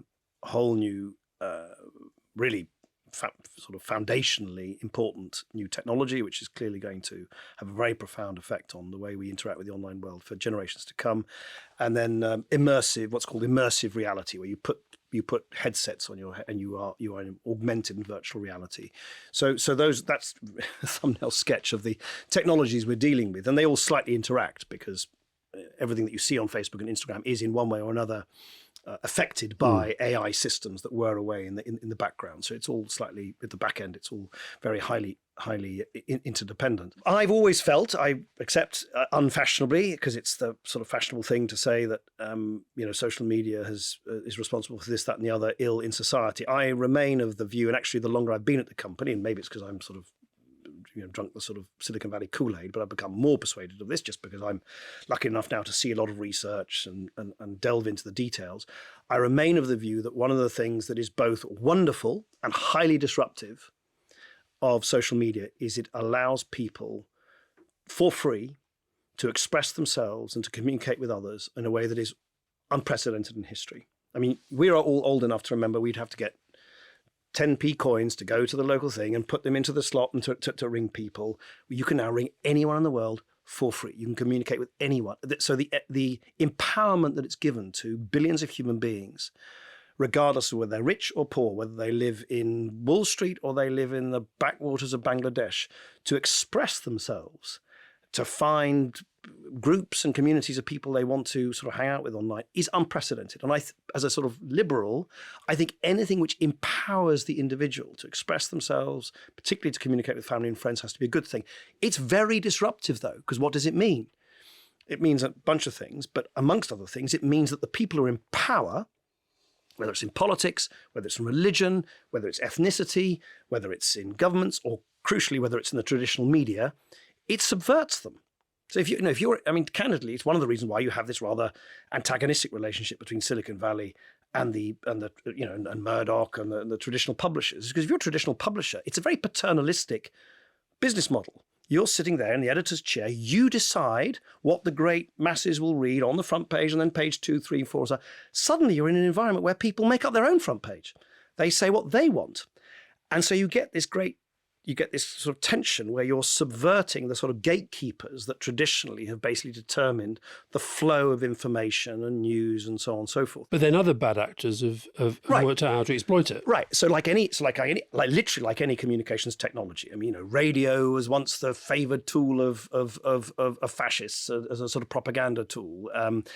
Whether it's email, whether it's the telephone, any technology which facilitates the ability for human beings to communicate with each other is thankfully most of the time used for playful, innocent, uplifting, beautiful things, but it's also used for very bad people trying to do very bad things. And so I'm simplifying dramatically, but much of my time is spent trying to minimize the latter, minimize the bad, while amplifying the good. And that then is exceptionally difficult in an environment, which is, of course, why it's been such a fascinating experience for me, where most of the time you're talking about stuff that is perfectly legal. So, people often sort of shout at these social media, oh, you're allowing too much hate speech. Hate speech is perfectly legal. But one person's hate speech is another person's right to free expression. And so, because the illegal stuff is straightforward. If it's illegal, it's illegal. So you're having to, and then just to sort of give you the thumbnail sketch, what's so fascinating about doing this for a global platform is you're doing it in an environment where you have very different standards about what is and what is not acceptable. So to take a slightly comic example, where every time I meet almost any time I meet any ministers from Scandinavia, what's the first thing they berate me about? It's that we're a prurient American platform, that we won't allow them to post topless pictures of their holidays in the Baltic Sea because we have policies against nudity. Americans tend to have a greater tolerance of violence than Europeans do.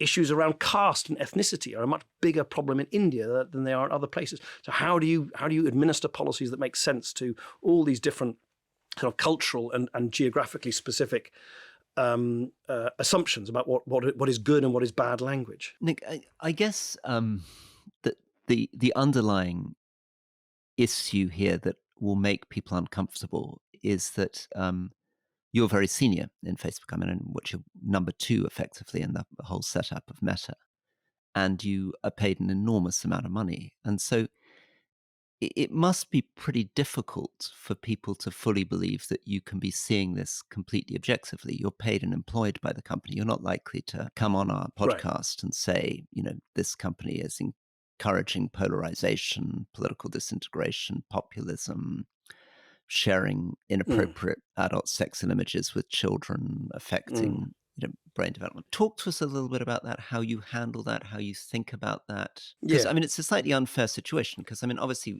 we could spend the next half an hour with me trying to make the counter argument, but I guess we're not going to get very far. Well, no, just 2 things. Firstly, absolutely, you're quite right. Why don't believe what I say? Absolutely. I try and be my own man, if I can put it like that. I try not just to sort of toe the corporate line.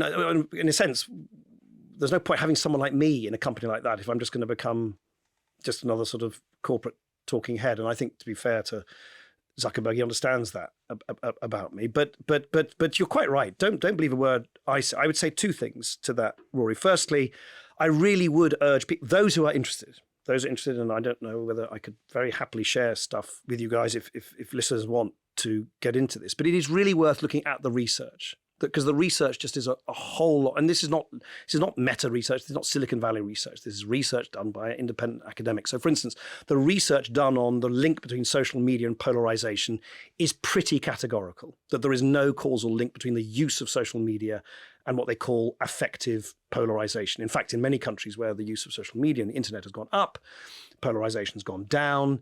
In many other parts of the world, polarization has gone up in precisely the parts of the population that don't use social media. Most of the evidence... But can I just interrupt a second? Because I think the danger of this is that I'm then going to say, well, wait a second, how about the Rohingya in Myanmar, and how about UN reports and Amnesty reports and the Centre for Humane Technology, and people who've resigned from Facebook saying you're not doing enough to moderate and that you haven't done enough on understanding languages. And then you'll come back with a whole series of counter arguments and we'll go round and round in circles. We were slightly here with Hella. Well, but just on that, Rory, interesting. Just Rory, let me just jump in. On Hella, what was really interesting, I felt we did this wonderful interview with Hella Thorning-Schmidt, who's on your oversight board. And she was wonderfully open and free-flowing and frank. But I felt the one point where she became a little less was when she got into quite a defensive mode about social media. Right. And, you pay them, don't you? You do pay the oversight board. Yeah, we put the money into an independent trust, so we can't touch it. But okay, yeah. So, so Rory's big point, and I'm not, you're an employee, so therefore, I think we can all find research. Yeah. We can go find research that says you've done this. Well, you can't. You won't be able to find much research that says there's a causal link between social media and polarization. You really can't. But really? No. It really just doesn't exist. On polarization, it doesn't. And maybe we should conduct it. No. But just to take your point, Rory, and I don't know how far you want to take this. Listen, on Myanmar, for instance, that's a completely different issue. Was it right that Facebook was available to people in Myanmar when the company had not built enough language and local expertise to understand how the platform was being used or indeed abused at the time? Clearly wrong. Was the company unprepared? And so, background for listeners: in the Myanmar case, people were posting very aggressive anti-Muslim messages, talking about Muslims flooding the country, talking about invasions, etc. So it was contributing, or it was felt to be contributing by the UN and Amnesty to the hate against Rohingya, which ultimately led to a lot of deaths. No, and look, how can I put this? I wouldn't have gone to the company if a whole bunch of things didn't need to change. To be fair to Mark Zuckerberg and Sheryl Sandberg at the time. I remember when Sheryl Sandberg first rang me, somewhat out of the blue. I was on holiday with a family in Switzerland. Said, "Do you want to work for Facebook in California?" I said, "No, of course I don't want to go work for Facebook in California." And then, as often is the case in life, when you say no to someone, it sort of goads them to sort of persuade you more. And then she said, "Well, come out and speak to Mark and me in California." And I did, and so on. And I remember I wrote them a great long document saying, in my view, this is my diagnosis of what's right and what's wrong, and this is what you need to change. And so, since I've been at the company, we've established this independent oversight board. We now have the world's largest network of fact checkers. All the stuff that was lacking in Myanmar in the past is now there in terms of local teams. I think the company spent, 20 billion odd dollars on kind of safety and integrity online. You've got 40,000 people working on it. I could go on and on and on. But my point is, do I totally accept, Rory, that this explosive use of this technology in a very short space of time? Remember, this company is only, 17, 18 years old? It's just like just gone kaboom, has led to all sorts of unintended effects where the companies had to admit that it got things wrong in the first and then kind of adapt. So you bet that's why I came to the company, because it needed to change. And I think it's an utterly changed company now than what it was 5 or 6 years ago. So I'm not shy of making that case at all. I just worry that there is this tendency to overlook what I think is a wonderful underlying thing, which is that we now have technologies where it doesn't matter where you are, who you are, whether you're rich or poor, you're now able to express yourself in a way that is unprecedented. And I think on the whole, that is going to prove to be a good thing. You did have pretty severe doubts about taking the job, though, didn't you? Oh, yeah. I talked to you about it. You did. You urged me to do it. I So said it's entirely your responsibility. no. What you actually said, what you said was, Don't blush, Alastair. I'm not blushing. I'm not blushing. We went for lunch very near here, Somerset House. You said, yeah. And you said you think it's reputational death. Did I? Yeah. And I said, no, I think it'd be really interesting. Yeah, it's And been I very also said, I think you need to get out of the country for a bit. Yeah, all of that Which is you true. did. All You of that did. is true. Very But wise advice. And what about Silicon Valley? I mean, you didn't love it, did you, living there? No, have you been there? You've been there, haven't you, Rory? I've been there, yeah. I tried to see you there last night, sir. Yes, that's right. He didn't snub you again, did he, Rory? He did. He did yet Twice in again. your life. He wasn't in California, to be fair. I snubbed him. I kept saying, no, I'm not coming It's out. an unfortunate pattern. I'm sorry, Rory. I was not there. It is. And for those who've not been, it's sort of, when you say Silicon Valley, you have an image of a lovely sort of verdant valley with sort of orchards and stuff. It's not. It's a great big motorway sort of strip alongside a great sort of salt basin between San Francisco and San Jose, and it's just got these sort of sprawling industrial parks. But it is the location and the epicenter of this sort of gravity-defying growth in new technologies over the last 20, 30 years. It's a very beautiful part of the world. California, of course, is, and I particularly love the outdoors. Of course, the weather's gorgeous, and Miriam and I, particularly through the pandemic, we're very lucky we could go hiking with our kids, and that whole strip of North Californian coast right up to the Oregon border is some of the most beautiful sort of camping and hiking and walking countryside. So anyone who's planning a holiday to that part of the world, go up to, it's called the Lost Coast. You can get lost in redwood forests and camp on isolated beaches. It's amazing. So I miss that, but it's a sort of monochrome environment. Everyone's, of course, there's lots of diversity within these tech companies, but everyone's kind of doing the same thing. So one of the wonderful things about London, one of the things I found absolutely wonderful coming back and spending more time in London, is you've got a financial industry and a political culture, a political centre and a cultural centre, and a legal, and everything's cheek by jowl. In Silicon Valley, everyone's chasing the same, and it's also very. And it's run by engineers who are remarkable people. But one of the things I've never worked with engineers before, and I'm not an engineer myself. And one of the interesting things about engineers is engineers, they feel that they should have a fix and there should be an answer to everything. And it's kind of I come from the world of politics where you're always dealing with the imperfections of the world and trying to both guide and ride, all the kind of changes in society. Engineers can be very dogmatic about this is the way things should be. And one of the reasons why it's been an interesting experience for me is that I come in there as a non-engineer saying, hang on a minute, what you guys are inventing, you might think is entirely logical, but it's going to collide with these issues, these political, these cultural, these moral, these ethical issues. You've got to kind of navigate that. And just to pick up Rory's earlier question, not only do I think independent research is crucial in answering these questions for yourselves rather than listening to people like me who quite rightly point out, are paid by these companies. The other thing is regulation. I mean, when I arrived, there was this feeling in Silicon Valley that any regulation was bad for the industry and should be opposed at all costs. One of the things I feel I sort of helped change more generally is just to accept that, of course, the power of these technologies need to be framed by laws and regulations. And I think that's clearly happened. Some of the regulations will prove to be good, some will prove to be unworkable. But I think it's a much more regulated industry, rightly, in the grand scheme of things, than it was even 5 or 6 years ago. Can I just develop very quickly Nick's point about engineers and engineering mindsets? I think this is really important. A lot of the wealthiest and most powerful men in the world now, Elon Musk, but also many of the others in Silicon Valley, have this very particular view of the world. I notice it when we're dealing with poverty in Africa. They somehow assume that they can develop some new app which is going to suddenly eradicate poverty in Africa or fix war. And it creates a very strange atmosphere of kind of techno-optimism, which has got right into the heart of the way that American culture works. Is that right? Yeah, it's sort of techno-optimism and it's techno-hubris. It's this sort of this view that there is here's the interesting thing I've found over the years I've been working there, is that the two sets of people you probably shouldn't listen to are the most ferocious critics of technology and the most ferocious proponents of technology, because they both, oddly enough, do the same thing. They exaggerate the role of technology. Technology is tremendously important, but it doesn't, oddly enough, have the determining effect on how people feel and think and behave than either of those groups of people.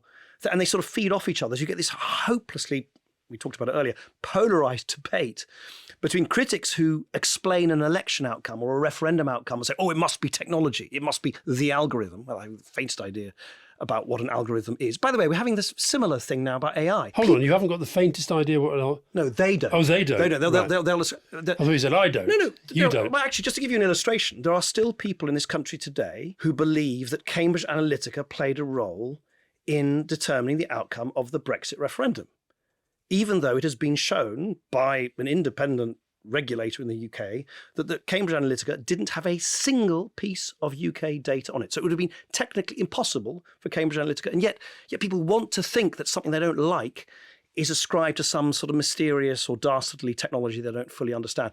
And I think we're in danger, by the way, on a much bigger scale of doing the same thing on AI. I think people are starting to ascribe both very bad things and very sort of miraculous things to AI, which exaggerates what AI can do. It's a very powerful, versatile technology.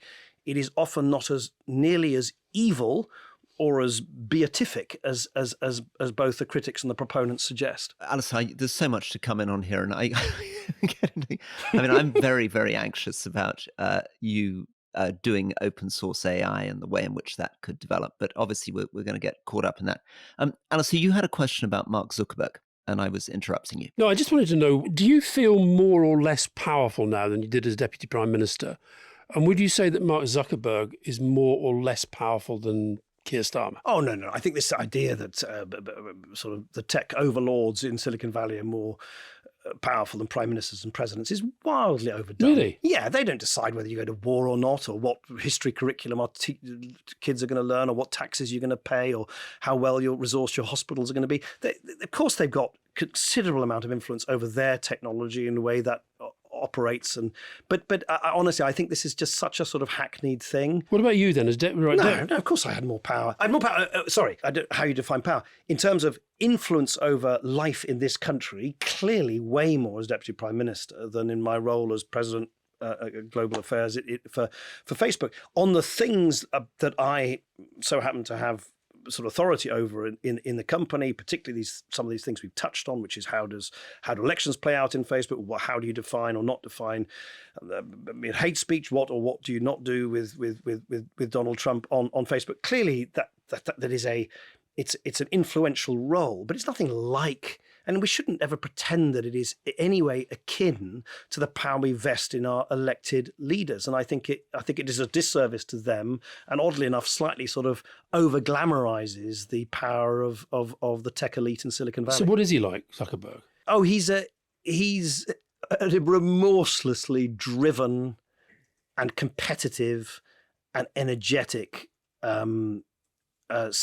He I mean, like all of these Silicon Valley pioneers. And he's one of the, who were the great sort of founder CEOs. There's obviously Steve Jobs, there was Bill Gates, there's Elon Musk, there's Jeff Bezos, Mark Zuckerberg. So there's Musk and Zuckerberg that are still doing this. They have immense willpower.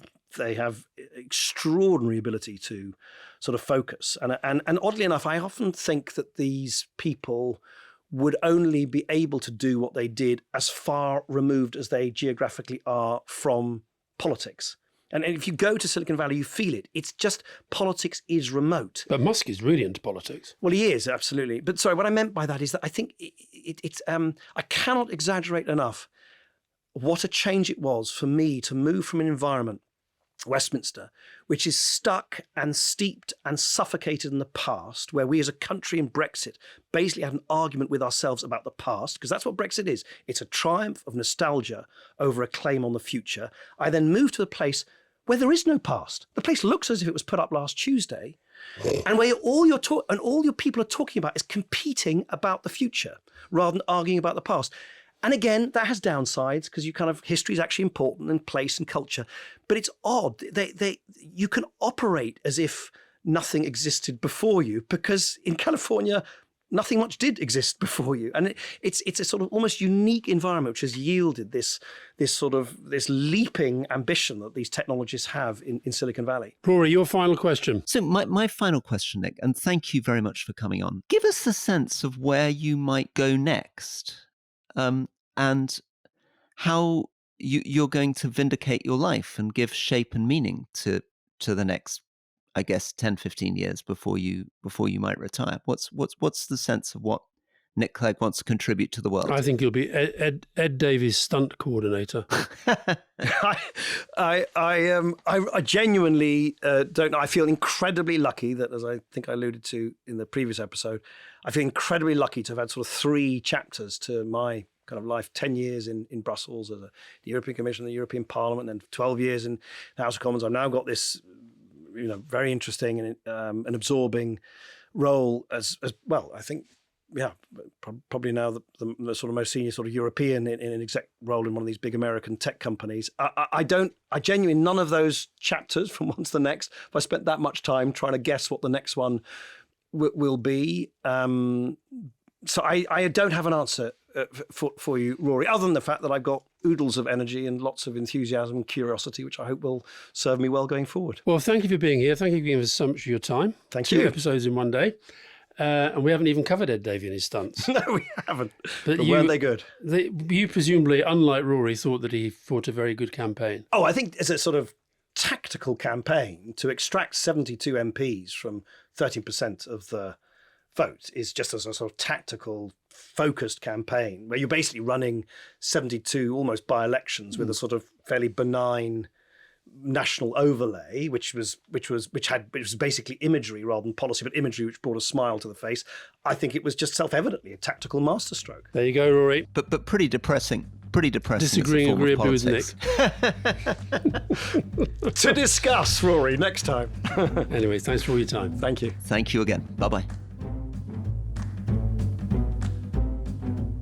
So, Rory, 2 hours of Nick Clegg. Enjoy it? I did. I thought it was fascinating. I mean, he is such an interesting figure. You said in the intro that Fiona often kind of spat at the screen and people often see him as a bit of a sellout. I agree with you. He's very charming. Obviously, I relate enormously to his way of describing himself. Because I guess in some ways I'm also somebody from a kind of, on the one hand, what seems to be a very traditional British background, but on the other hand, I was born in Hong Kong. I grew up in Malaysia, a much more kind of international side to me. And like him, arrived in Parliament and thought the whole thing was a disaster. One of the things I think he doesn't get into, which is probably true of both of us, is that one of the reasons we were so appalled is that probably because of our backgrounds, we went in with very romantic illusions about the whole thing. We had this idea this was this incredibly sort of serious public service, gentlemanly kind of demonstration of Britain at its greatest, and of course found ourselves in this horror chamber. Yeah, he was more negative about his experience in Parliament than I expected him to be. But I think he's come through it. And I felt when we got onto his modern day life and Meta, I think you were right to say, look, we could go round and round in circles on this. I mean, I should apologise to Carol Cadwallader if she's listening. The fact we didn't come back on him at Cambridge Analytica, but I thought if we did that, we're going to be here all day. Yeah, but so there are three big things, I think. There's the Cambridge Analytica stuff. There's all the work around the way in which it contributes to social media, contributes to polarization, which I think is, I don't think it's any way a coincidence that the beginning of the rise of populism coincides quite closely with the founding of Twitter and Facebook in 2003-4. And of course, we saw the Facebook revolution in North Africa. And I really think it's difficult to understand Trump's triumph in 2016 without social media. So there's a lot we could have done on that. And I also think that in general, Meta is a very controversial player. I mean, I've just got a lovely email from Nick Clegg saying we should sit down and have lunch and talk about why open sourcing AI is a good idea. I think it's pretty terrifying. But also, as you said, he's employed by this company. And I think one of the things that I like about our interviews is we don't try to just bash our heads when we understand with a Conservative or Labour politician or an employee of Facebook that we're just going to get the statistics back. But I think to say, I've read all the research, and there is no research at all that suggests that social media is a contributor to polarisation. There must be. But the fact is that we didn't have it at our fingertips. I know, I had it at the fingertips. I actually quoted three rather serious websites. I mean, there's the Amnesty reports, there's the Centre for Humane Technology, and I quoted all of that at him before he came back to me and said there's no research at all. So I think on the experience of the coalition, it's interesting because, of course, he goes in there. It was a very rare thing. And I was surprised at the time how quickly the country adapted to the idea of a coalition. I do think he got sucked in to be the spokesman for the hard stuff. I think he became a little bit of cover. I think Cameron used him quite skillfully. But of course, he believes it now, doesn't he? I mean, he doesn't present himself as being used. I mean, what he's very much trying to say to you is, you're not listening to me, Alastair. I believed in those cuts. We did the right thing. You know, he's really defending. Yeah, but politically, he took them from a position of considerable strength. Look, the history of coalition governments is that usually the smaller party gets eaten up. Yeah. And that happened, go 57 seats to 8 seats. I think that's right. But oddly, his line on it is quite different to Ed Davies. So we obviously, when we interviewed Ed Davey basically says Tories are horrible, and, you know, anything good that they did, we did, and anything bad they did was just them. Yeah. He really is trying to own it. I mean, Nick Clegg is basically saying, I think that these cuts were right. We cut much less than you think. Austerity was necessary. What we did in Britain was less than they did in Europe. We inherited a terrible situation in 2008. So he doesn't. I mean, you may well be right that the Tories use him, but that's not how he perceives it. He perceives it that he did the right thing. Yeah, it was, and I really like that. I wasn't aware of that thing he said about the papers would go to him and to Cameron. And if there was 2 ticks, it went through. If there was a tick and a cross, they talked about it. If there's 2 crosses, it just got dumped. Yeah. Quite a unique way of doing and I think that underscores the fact that that's maybe an example of the fact that they weren't just a completely meaningless partner. He genuinely had veto power over a lot of these policies. Yeah. And that's why I think it's honest of him to say he believes in what they were doing. He was a junior partner. Yeah. He also made a better case, actually, for the coalition government than almost any of the Conservatives we've interviewed. Do you remember he does this stuff about, by the end of the time, we had the fastest growing economy in Europe. We had the highest employment, you know, wages were beginning to rise in real terms. And I'd kept my eye on that. I mean, in some ways, actually, it would be interesting to see why the Conservatives, by the time they got into that election, were unable to say anything positive about themselves at all. Yeah. And I remember saying this to you during the election, and completely astonishing that Rishi Sunak's campaign, given, for example, there are things, you know, we disagree on, but they could have said, we've driven up on the PISA scales on literacy. They could have lent into that story. But they just completely gave up on talking about anything they'd achieved. It was all about Labour. Yeah. Yeah, I loved his brutal frankness about during those 5 days back in 2010 when the coalition was being put together, of how he was, because Gordon's big complaint at the time. Gordon, I always felt that the arithmetic didn't add up, that Labour and the Lib Dems could never put anything together because the numbers weren't there. And just Gordon did. Gordon thought he could do how did he think it could work? Because it's very weird, because as we point out in the show, put their numbers together, they're still a long way short of a majority. So how are they going to get a majority? What a kind of supplying confidence and supplying minority government. That just was sort his of joke some about sort of- one or two from Plaid, He's pull like, in well, you some just, people you know, from here. Yeah. try and keep it alive. And Yeah. then you have this whole thing about my famous spat with Adam Bolton on Sky we came on a day when Gordon had announced that he would definitely go by conference. He made these big changes, big announcements, and that was the sort of last gasp. Yeah. But I can remember some of the phone calls that he was having with Nick Clegg, and every time Gordon would put the phone down, he would always say, you know, he's basically he's going with the Tories. He's just using us. He's just using us now. And it was true. And as Nick said, that's exactly what he was doing. He was Yeah. he was saying, look, Gordon's offering this, Gordon's offering that. He'd go off to see Cameron and get a bit more. Anyway, I hope people enjoyed it. And let me just finish with one thing. So he mentions that you took him out to lunch at Somerset House, I think he said, yeah.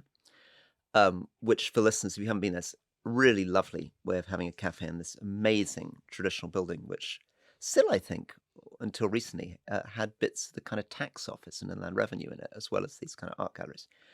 And he asks you, should he go off to Facebook? And you say, and he says, you know, will it not be damaging to my reputation? And you say, go for it. I am still a little worried about this, and I'd be interested to see what listeners think.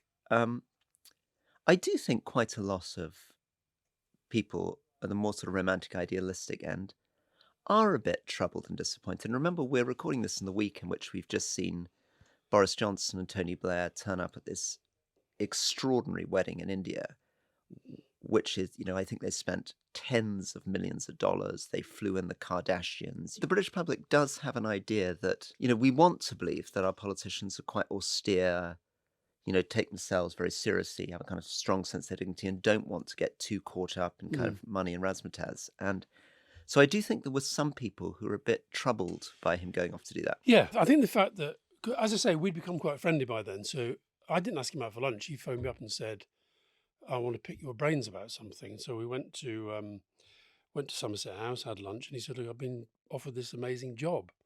Told me what it was. I said, what do you think? And I thought, oh, gulp.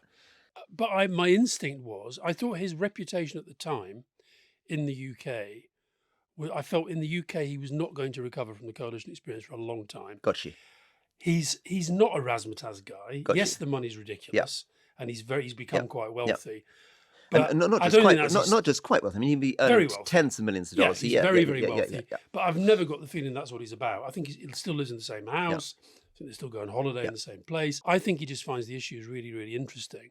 So my top line advice was, I think you should do it if you're interested in the issues. And I think you should accept that to rebuild your reputation in the UK after the coalition experience probably helps to go abroad for a bit. He's now back living here. I think when he walks around the place, people don't abuse him. So, and he is right at the heart of something very, very interesting. So I still think on balance, it was the correct advice. Well, thank you, Alastair, for getting along. I thought it was great. Thank you. See you soon. Bye. Bye.